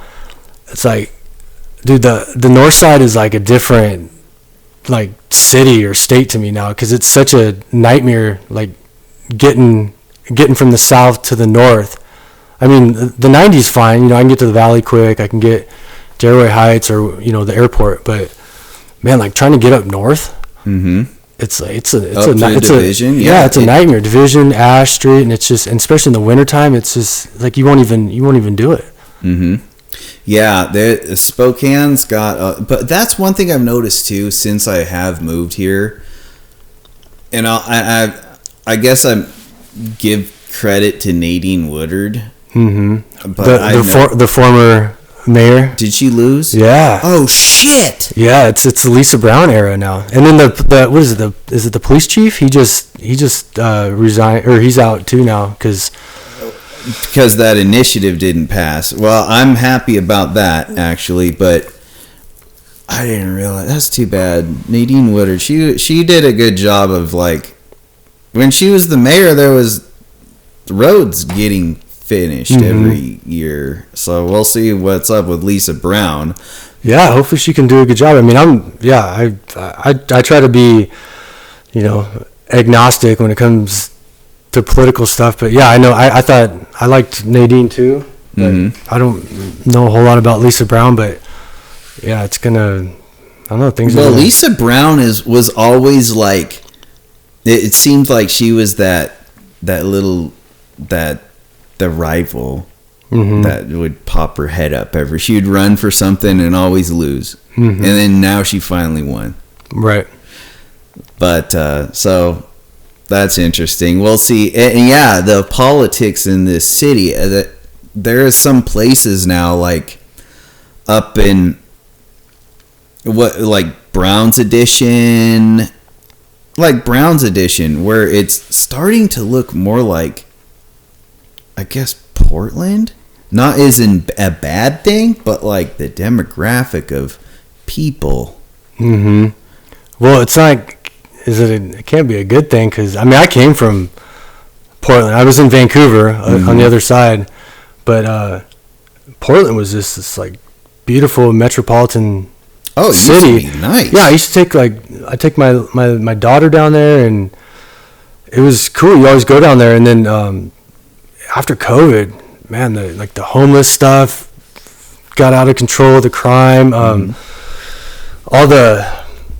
I mean, do you remember seeing it on the national news where they were Antifa was there and they were protesting, they were throwing, Molotov cocktails at the cops every night. Yeah, and they were out there at the outside the those federal buildings, just rioting like every night. It was like 90 days straight, and it was just lawless. And then the cops they'd arrest people, like they'd see them throwing Molotov cocktails and burning stuff and assaulting people, and then but they wouldn't prosecute anybody because the mayor there and the prosecutor, they wouldn't. So these police would arrest people and do their job, and then they just get let out and they'd be back the next night rioting. And so a lot of police left. They're like, dude, we're out, we can't do this Portland thing, we're going somewhere else. And then they had the whole defund the police thing, and now it's like Portland's just, it's lawless down there. Like I won't even take I won't take my daughter down there. It's like you don't go down there as much from Vancouver, and it's sad. It used to remind, when I was a kid, we would go there because that was like, because my mom would take us like school shopping. That was like the better city to go to versus Seattle. Sure, yeah. Because it was low stress. I mean, it was kind of like Spokane. Like you're not overwhelmed with traffic, and you can move around, and it's pretty well gridded. It is, yeah. And now I don't even want to go. And Molotov cocktails, that's some serious shit. Because when I was in Iraq and Afghanistan, in war, if someone has a Molotov cocktail, that's death. That's hostile intent. You shoot them on the spot. And then you have to be subjected to that as a police officer. Fuck that, I'd quit. Right. But I would. That's why I couldn't be a cop. I know I would probably be dead or in jail. Right. With my background. Yeah. But that's a good point. I think Spokane has always been a rather conservative city. I think you get a lot of culture for a discount price, which is what I like about it. Like, there's always the Broadway shows if you want somebody coming at any point in time, like Adam Sandler. But I wonder though, from a competitive space. So I've thought about this. You got KXLY, KHQ, and you also got Krim? the Spokesman. Oh, and you got Krim. Yeah. And then the Inlander. Inlander's a small one. Huckleberry Press, rest in peace. Yeah, Val Money, he was on the podcast, but he got out of that business. I think he moved. I think he sold it. I don't know what they're gonna do, the people who took it over, but if they'll do anything. But yeah, he sold it to go into real estate. Oh yeah. Like, okay. Don't blame him. But what I'm noticing is it goes back to domain authority. So the website's ranking. And the Spokesman has the highest ranking. Oh, do they? Yeah, it's high. But it's around 85. Don't you have to pay do you have to be a subscriber? Because I've noticed when I get on the Spokesman review, there's like a paywall behind most stuff, but I don't know, maybe. Yeah, there are some paywalls. But they're still they're driving the most traffic. Yes, and this is why. Because they stuck to just credible journalism throughout the mayhem of everything, like Fox News, CNN, all of them. New York Times cites the Spokesman review a lot. So the Spokesman review as a newspaper has sustained as a credible media company. So I've got to give it to them. They did a good job at that. And they also were real quick to go straight to the world of cultivating domain authority. So if you can get a article from the Spokesman review, that's a good thing. Oh, yeah. Yeah. Because their domain authority is sitting around 85, which is great. My domain authority, my website is like 14, which ain't shit. But KXLY, KHQ, they're sitting around 35. Not that good. Right. All those other ones, same Fox News, they aren't that good either. But the Better Business Bureau has a domain authority of 85 as well. So if you get a backlink from Spokesman Review and Better Business Bureau, that's going to increase your page ranking quite a bit. Right. Yeah. Yeah. You talked about the backlinks and how important those are. That's a cool thing to think about. It's a different digital asset class that left over from the digital age. Now we're in the age of API. Right. So where do you think the world of software is going to go with all this? Like I'm imagining like some sort of chat GPT thing assisting me with filling out my home, selling, assisting me with the title.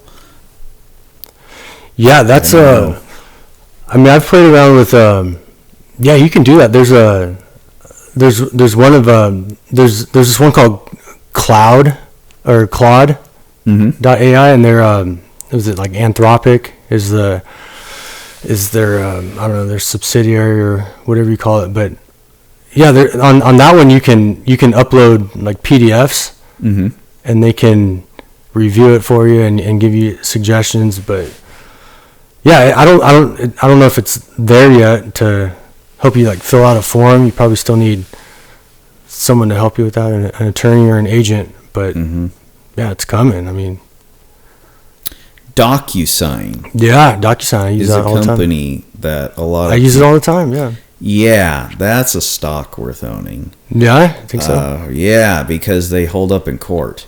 And it's so much more efficient. It is more efficient, DocuSign compared to I had to deal with this old real estate lady. I ain't gonna call her out, but she did not know anything about DocuSign, and everything I had to do had to be take a picture, scan, upload. Yeah, right. Oh my God, it was a pain in the ass compared to dealing with somebody who's got DocuSign ready. Yeah. And it's almost like every freaking day they're sending you a document. Right. To sign. Mm-hmm. Oh, you have to use DocuSign or, I mean, I think there's one or two others that are just like it. But yeah, DocuSign is, like, you have to use that. Or, I mean, there are still some real estate agents that are old school where they want to come over face to face and do wet signatures on everything. Yeah. And that slows down the whole process. But yeah, you have to use DocuSign. Yeah. So is that something you use? All the time, yeah. Yeah, it looks like they really is there any competitors to DocuSign? Yeah, there's another one maybe called like Authentisign or something. I mean, I've seen a few others, but yeah, DocuSign's it's like the Google, I guess. The other ones it's like using Bing or Yahoo to search.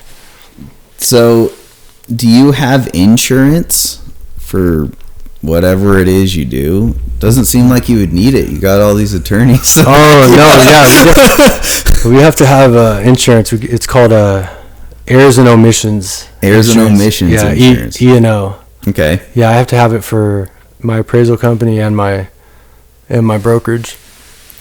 So what?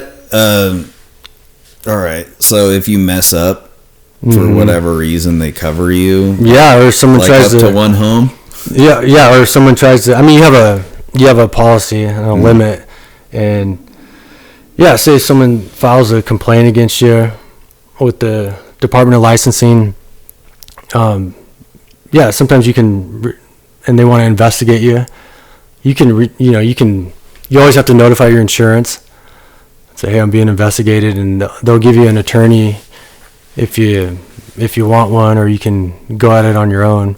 But yeah, a lot of times, I mean, they'll drop you right after, even if you get a frivolous complaint and it gets dismissed. They'll usually, that sucks. Yeah, they'll usually drop you. So how hard is it to get E&O? You can get it, but it's just basically you have to go and find a new insurance provider. And is it harder? And then you have to tell them. You have to say, hey, it's no, it's not hard, and you just have to shop prices, and it's yeah, sometimes, like, as an appraiser, so I've had someone file a complaint against me, and it's usually it's just they're just mad because they didn't get the value that they wanted on their house for whatever reason. So they'll file a complaint. A lot of times the DOL, they can screen them out and say, oh, these are stupid. We don't have time to investigate this. But sometimes, I don't know, if they're slow, or you got a young go-hard investigator there, they're like, oh, okay, yeah, I'll sniff around a little bit and see what we got here. And then that's stressful. It's a nightmare dealing with that. It takes a year to get it dismissed, and even if it's frivolous and stupid, that sucks. And then even when you get that dismissal letter, which you knew was going to come all along, then your insurance will say, yeah, we're going to drop you. And then when you go and apply for another insurance, you have to, the first question on your application is, have you had any, like, complaints filed against you? It's like, yeah, I've had a complaint filed against me, but nothing, it got dismissed. And then, yeah, they might insure you, and hopefully they don't try to tax you on your premiums, but sometimes they will, and then you just go to the next one, and yeah, it's a pain in the ass. Well, you mentioned that a lot of the other appraisers were older. Yeah. So you have definitely found this very unique niche, because I'm sure the older ones don't want to go to court or deal with any of that shit at all. Right. Yeah, they're set in their ways. They don't want any problems. So that's cool. So you're willing to deal with it, and because of that, you've definitely gathered a network. Is that so? How do you usually find clients? Is it just through? Is it like every so often someone will call you, like an attorney? Do you ever? I guess the bigger question: do you get cold calls? Like, how do people find you other than word of mouth? Well, the kind of the secret has been getting Google reviews. Because if you don't already, so over in Vancouver, I have this network of attorneys because I got into it 5-6 years ago. I found another appraiser that had that niche, and then he was retiring, and then I basically bought his book of business, and he just told all his attorneys, like, hey, this is my guy, just call him from now on. So that was like the best thing I could have ever did. And so that was basically plug and play, and now I've been working with all those attorneys for so long, they just all know me. But now that I'm doing this over here in Spokane, or I'm back, I mean, I trained here, I became certified as an appraiser here, but I was gone for a long time, and now that I'm back, it's I don't have that network of attorneys here. But what I did is you get Google reviews, and then a lot of times the attorney will say, hey, you need an appraisal, and then the husband or wife, they just Google like who's the appraisers in town, and it's such an easy thing to do to have Google reviews, but like no appraisers. If you get on in Google appraisers, there's like no appraisers have Google reviews, and if they do, they're like bad reviews. It's because you're messing with people's money, so nobody's gonna say, oh, this guy wrote like the awesome appraisal for me, he was great. But it's like they're gonna get on there and say, oh, this guy airballed this one, he gave me a low value and I couldn't sell my house or whatever, and they're gonna light that appraiser up. But that's how I get calls. And people always say, oh, you have great reviews, and I think I come probably to the top of the list too. Yeah, you nailed something important. Yeah, and it's like it's so simple, and I almost want to just tell these appraisers, like, dude, just get some reviews, man. Get some good reviews or something. I'm sure you've had a couple good experiences, and just ask that person for a review, and you'll come to the top of the list. Because it's almost too easy, but it's such a simple thing. But it comes down to it's the older generation of appraisers that they're either on their way out or they don't care. They just want to sit back and wait for that mortgage company to call for the appraisal. Yeah. I'm glad you noticed that, so I will help. Good. So, getting Google reviews, that was one of the fun things I did for a while, especially last year. I would take people and I would just overwhelm them with reviews, and I did this. I found this hack. It's not a hack. It's what you should do once you understand Metcalfe's law, which is your network effect. Yeah.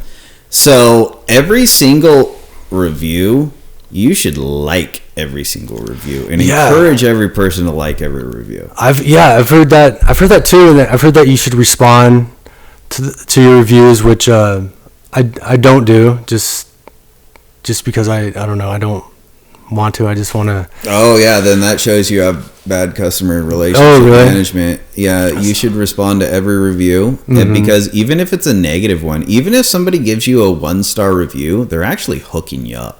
Oh really? Yeah. Yeah, they're giving you a digital asset, an excuse to plug all the keywords you want, because there you have an unlimited response.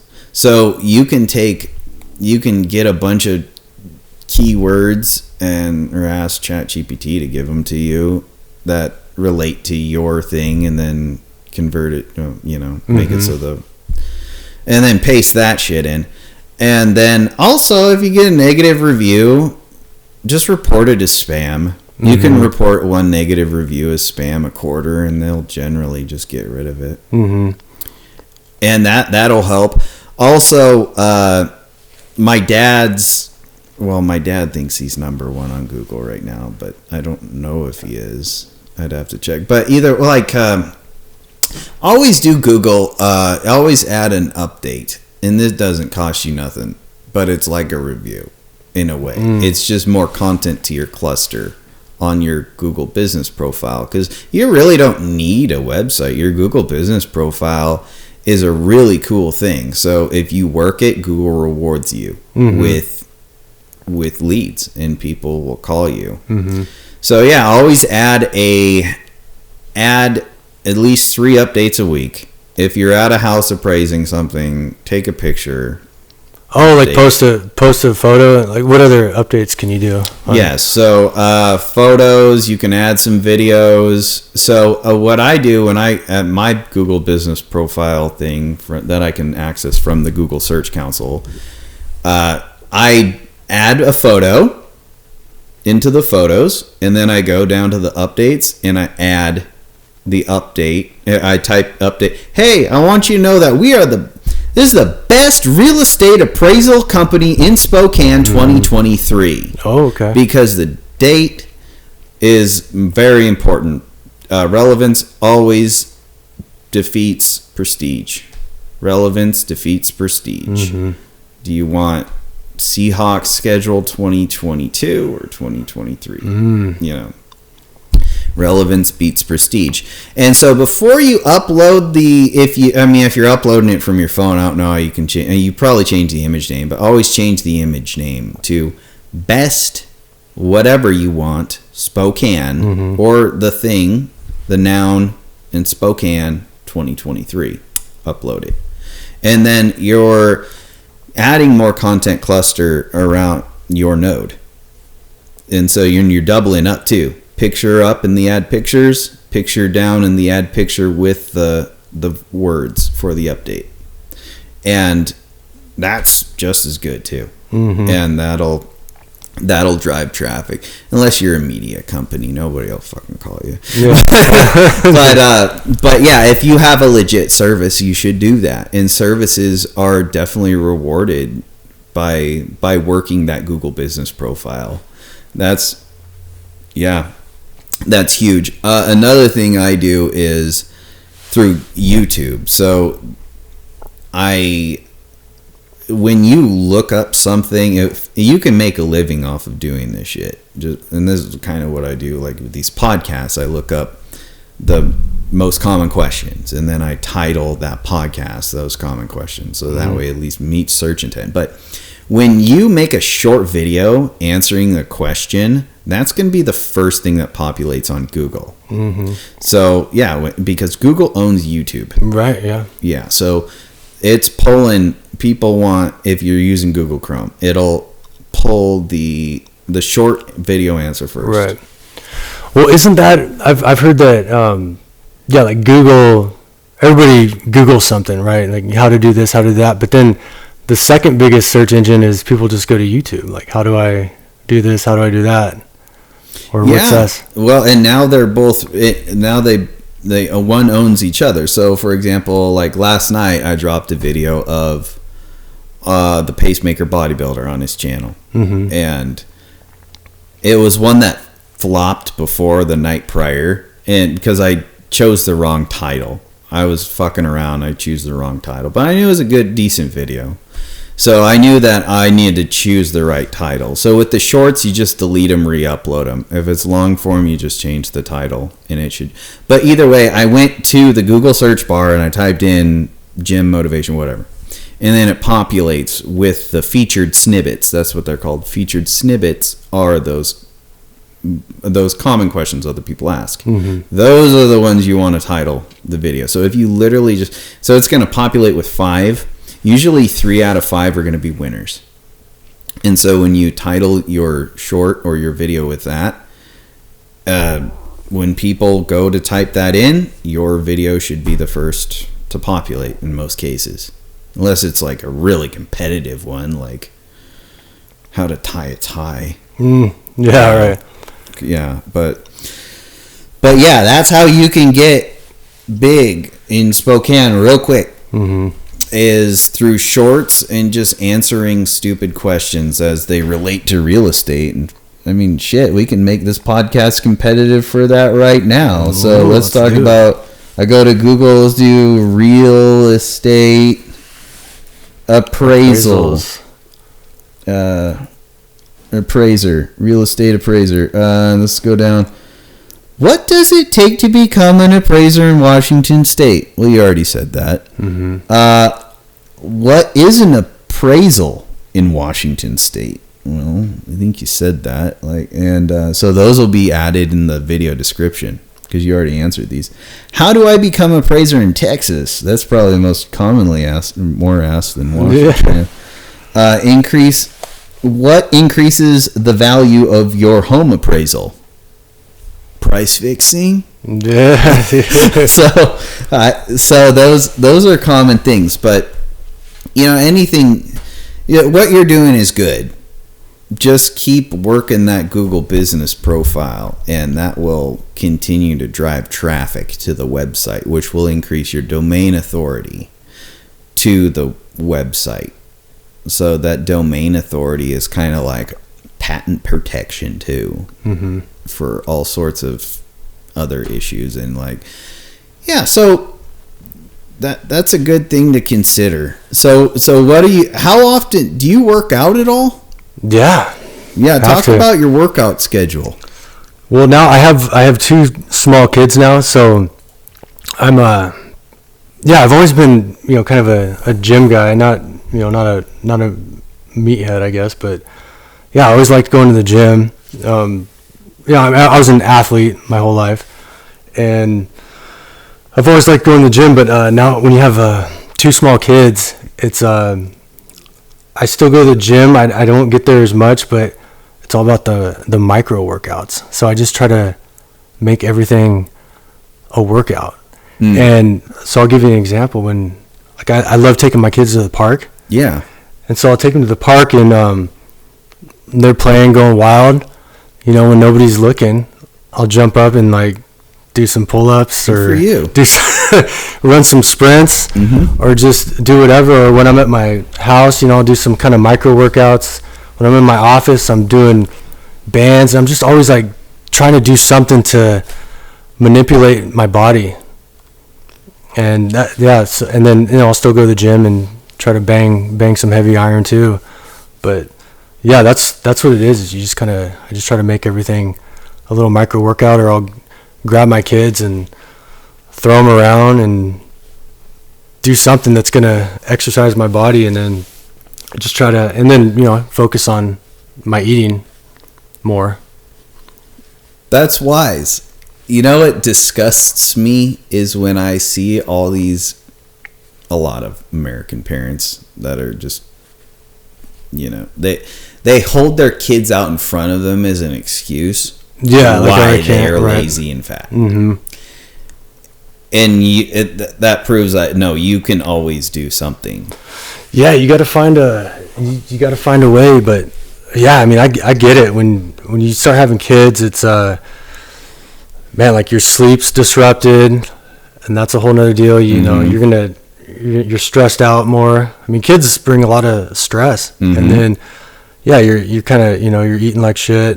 You're eating what they're eating, and you don't go outside and do as much, and it can get away from you quick. And then also I was listening to Andrew Huberman, and he was saying something where there's this physiological response where fathers, even though they're not birthing their child, but their body knows when they're having a child, and it has this response where it'll actually start hoarding fat, you're going into a nesting phase even as a father, which sounds kind of weird, but I guess there's some science behind it. So the dad bod is a real thing. So you really gotta get in front of it, man, because if once you have that kid, it's you're not sleeping, you're eating like crap, you're going to work, you're stressed out, you only have so much time to work, you can't really stay at the office, your wife wants you to get home and take the kids from you, and you're eating like crap, and it's it doesn't take long, dude. Where that first year you can pack on an extra 10 pounds or something, and then it compounds. It does. And if you don't, it can get out of control, and then you look, you're 3 years,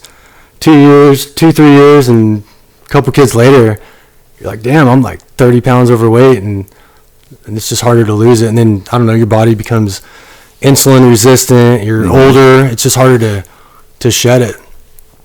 Yeah, you're right, and that's why I try to stay on top of it. It's those those little choices of when you start to backslide, where you're like, I don't want to go to the gym. I can think of a million reasons why I don't want to go to jiu-jitsu tonight at 6:30, but I'm gonna go. You just got to do it. Yeah, and it's a no-gi. It's my favorite.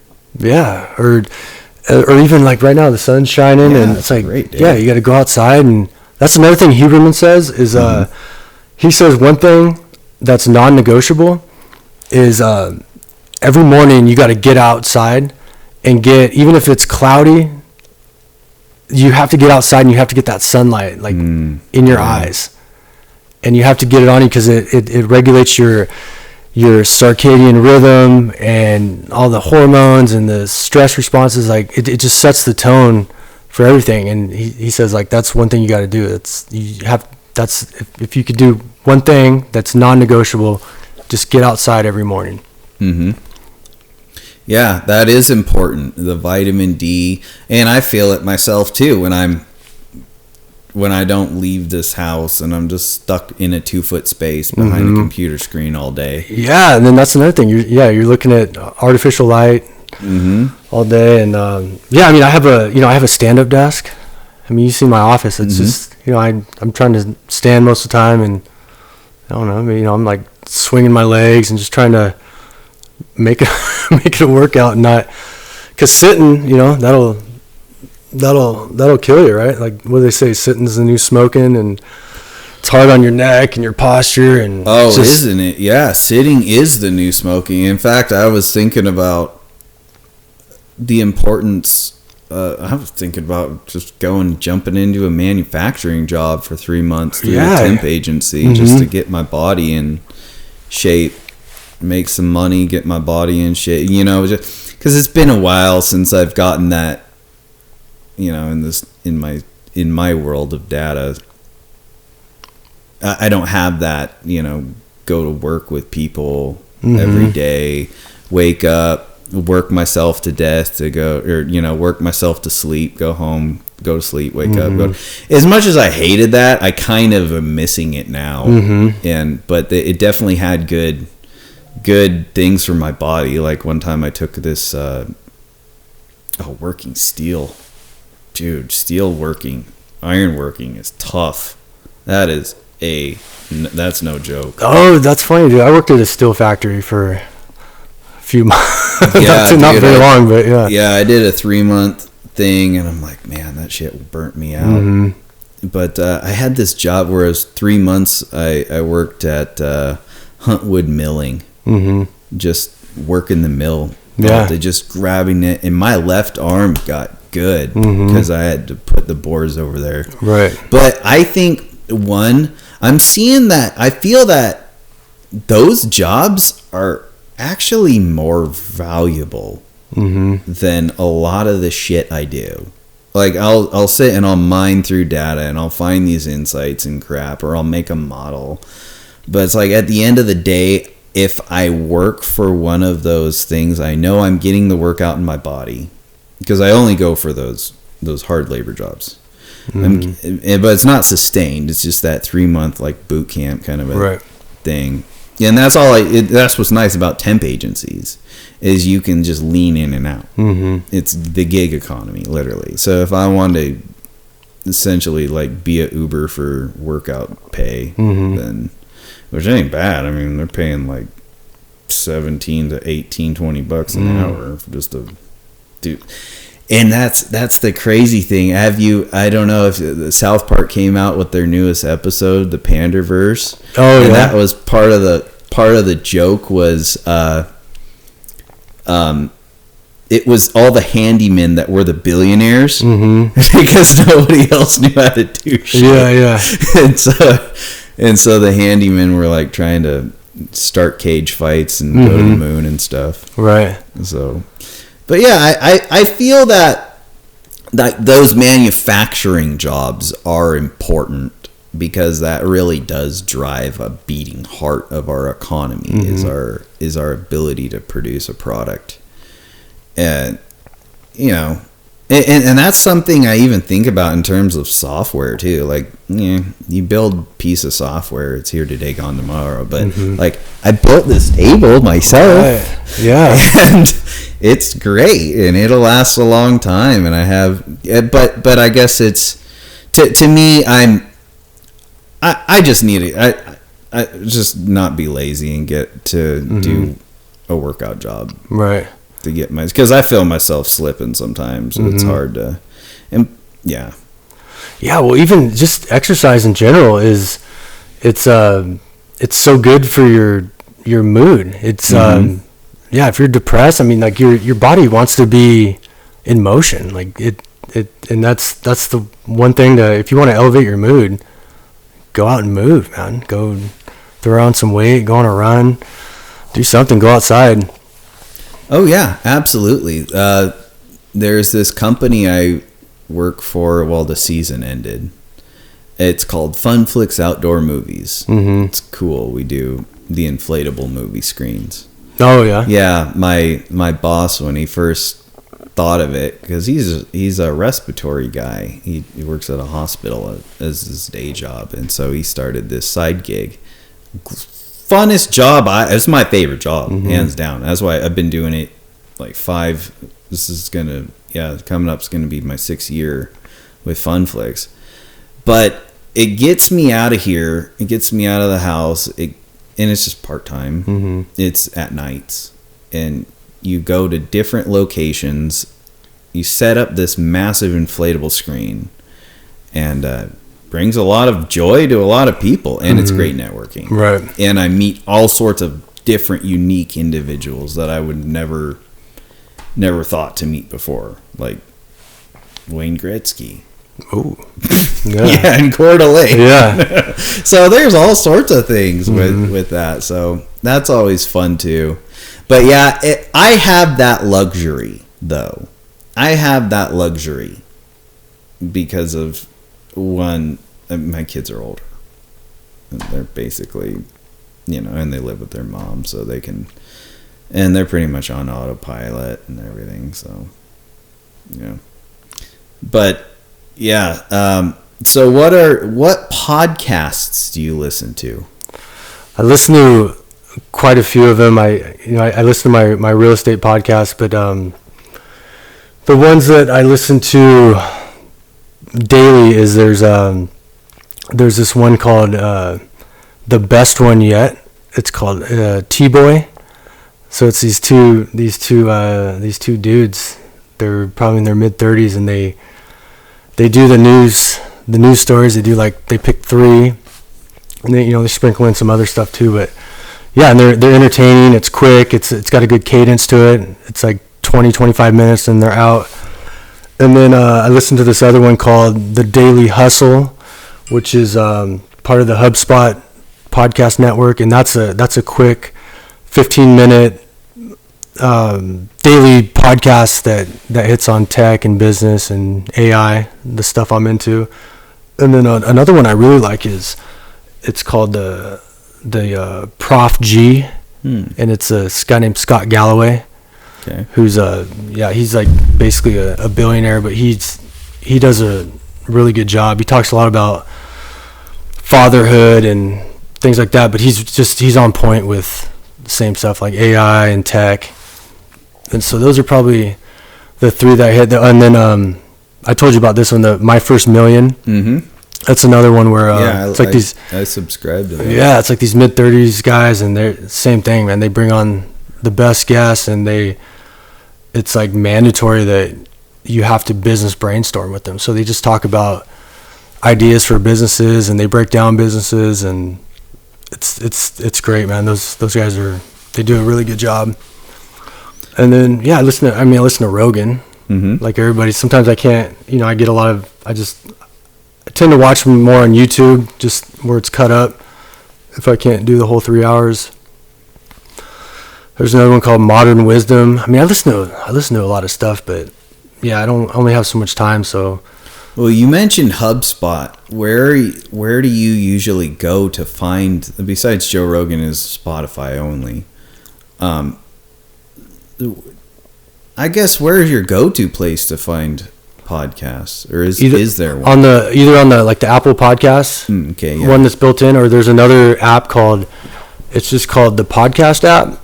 Okay. It's like this blue icon. I like that one the best. I just like the format of it. And then Spotify, and then Google Podcasts. So yeah, I have like four different apps that I use, and I kind of curate, like, here's where I'll go to this app if I'm going to listen to my real estate podcast. I kind of organize them. I'll go to this one if I'm, just looking for news and AI and business and tech news. But yeah, I mean, I listen to everything. I'm a podcast junkie, but yeah, I just only have so much time anymore, so I have to really focus on what I'm listening to. I'm listening to yours. Thank you. But yeah, but you're more on YouTube. Like you don't have it on like Apple. Like, I can't pull yours up on like the Apple podcast. Yeah. No, because I just, I've thought about this like hard. Where am I gonna put that? Where am I gonna upload? Where am I gonna spend time uploading my podcast? And where I usually am a person who would upload to everywhere, Apple costs money, so that's $20 a year. Mm-hmm. So that's why. I mean, yeah, I could. At the end of the day, I can drive more traffic to YouTube. Right. Yeah. I have a higher probability of somebody selecting my podcast from a Google search because it's on YouTube. And I also just can't seem to find any. Well, Spotify's given me hell over the RSS feed. And I guess I could upload to Rumble, but I'm not going to waste my computation time uploading to Rumble. But YouTube is perfect for long form videos. It's free, fast, and easy, and I can add a thumbnail, which is critical. A lot of podcasts don't have thumbnails, and they don't match search intent. Right. And even if they did, they aren't going to be indexable as much as what Google's going to index YouTube. So that's where I got it for now. I would like to get because I use Apple Podcasts, so I'm not going to discount it I like it, and I will probably take a day someday to upload everything to Apple Podcasts, like just the MP4 files, just the MP3 files, which is cool. So yeah, someday I'll do that. And which is probably better too, because I've noticed, I don't know if your phone can do this, but I can't listen to a YouTube video without the app running. Right, yeah. And that's wasting battery life on people's phones and heating up their phones and causing issues. So yeah, I do want to get the audio eventually over to there. And I can't get my audio onto my Squarespace website too. And I can get the audio to the Squarespace website, but it only allows me, even with what I pay for, it only allows for like 30-minute podcasts. Oh, really? Yeah, it's not allowing for. Sometimes I can put an hour long on there, but I can't do anything more than that. Yeah. For size. So those are all things I consider as to where I put it, but I upload to YouTube. I disseminate the links on numerous platforms though. So ones you don't even know exist, like Pilled and Tumblr, and I do Truth Social, and a lot of them I think are just kind of bullshit. They're just there, but I drop the link there. I post the link there because once it's uploaded to say like Truth Social, right, or Tumblr, once the link's incorporated into that page and you click on it, that counts as a new view. So the server is getting So once I disseminate them, the server's getting hit by like 50 views instantly because I'm going out and dropping them and clicking the link back, which is important to do. So it's tricking the server, and it thinks, oh, a bunch of people are seeing it, I should put this out in front of more people. Doesn't always work. Sometimes it works. Right. And I'm finding a lot of it, at least for the podcast, it's just a matter of, did I match it with search intent?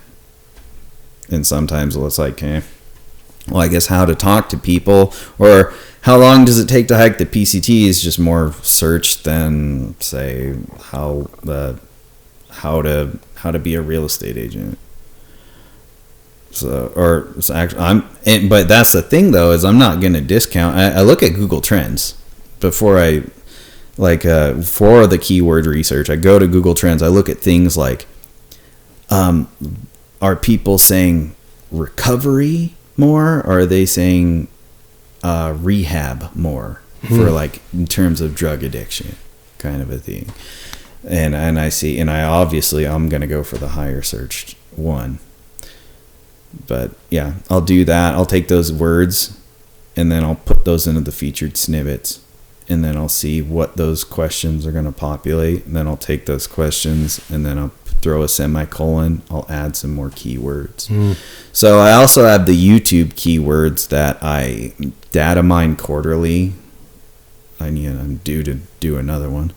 So there's this rich dude in India who's okay, when you do an API pull from Google,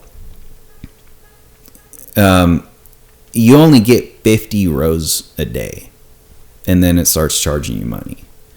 So this guy is pulling every single day. He's pulling 500,000. Really? Every day. And he's dropping it on this repository called Kaggle. And Kaggle is a really great open source repository that a lot of people in the industry use for some credible data sets and that's another thing too, like where you post your data sets is going to be converted into news. So I think another part of the news agency, at least that's where I get my news, if that's where I'm pumping my information from, the raw data set that I find, like the Tesla data set. So Tesla, they upload their Tesla deaths, right? And they're trying to showcase like, oh, the autopilot failures is what they're trying to always hide it as, but they have a description column, and I mined through that description column and I found out the fire, from the batteries, which is crazy. So and that's been the most controversial thing I've ever data mined, because of the cult of Tesla drivers. But hey, at least I want people to know the consumer awareness. Like, if you drive an electric vehicle and you puncture that battery, there's a high probability that you're gonna die, especially if you like get in a wreck and you crumple zones, you're locked into this cage, and then that's scary. Roasting. Right. So talk more about where do you see your company going in the future? What do you want to be? What do you want to be when you grow up? Well, I want to, this thing we're working on, I want to, I guess, democratize valuation a little bit more, where you can go to my website and type in your address and it's going to give you a pretty good idea of where you're sitting. And then, I want to do that, and then I can, provide that value to the customer, and then they can always get an appraisal from me and ask me for my opinion. But that's the one thing I want to work on. And then on the brokerage side, I want to put more money in sellers and buyers' pockets and help them sell and buy houses for cheaper and save on commissions. And that's what I did. I've always been skeptical of the commission structure, and that's why when I hit that 5-year mark, I opened up my own brokerage, and discounted the services and just went, did what everybody else wasn't doing. I mean, there's still people that do what I do, but yeah, I always was just, I guess, like morally opposed to the commission. Well, good for you. You're the first human I've ever heard in this industry sit down and say exactly what you just said. Mm-hmm. Yeah,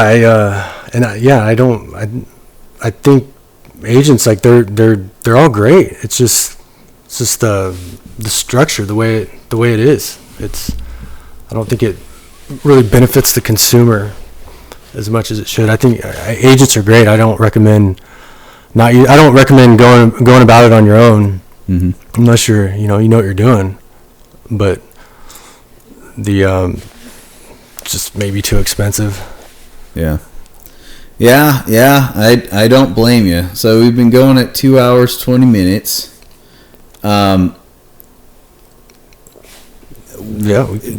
Anything else you want to talk about? No, I appreciate the platform, and man, like I mean, we can go as long as you want. Like, most people tap out though. Yeah. I mean, hey, I can always come back and. Oh yeah, you can. No, this has been the most informative podcast as far as real estate goes. Like I said, I've had 2 other real estate people on, and this is the most informative conversation on real estate I've had. Oh, well, good. I've been dying to, I talk to people about this, but it's good to, if I can get it out there a little bit more, and hopefully I don't get too many haters from the real estate, because I'm not anti-real estate agent. I mean, I am one.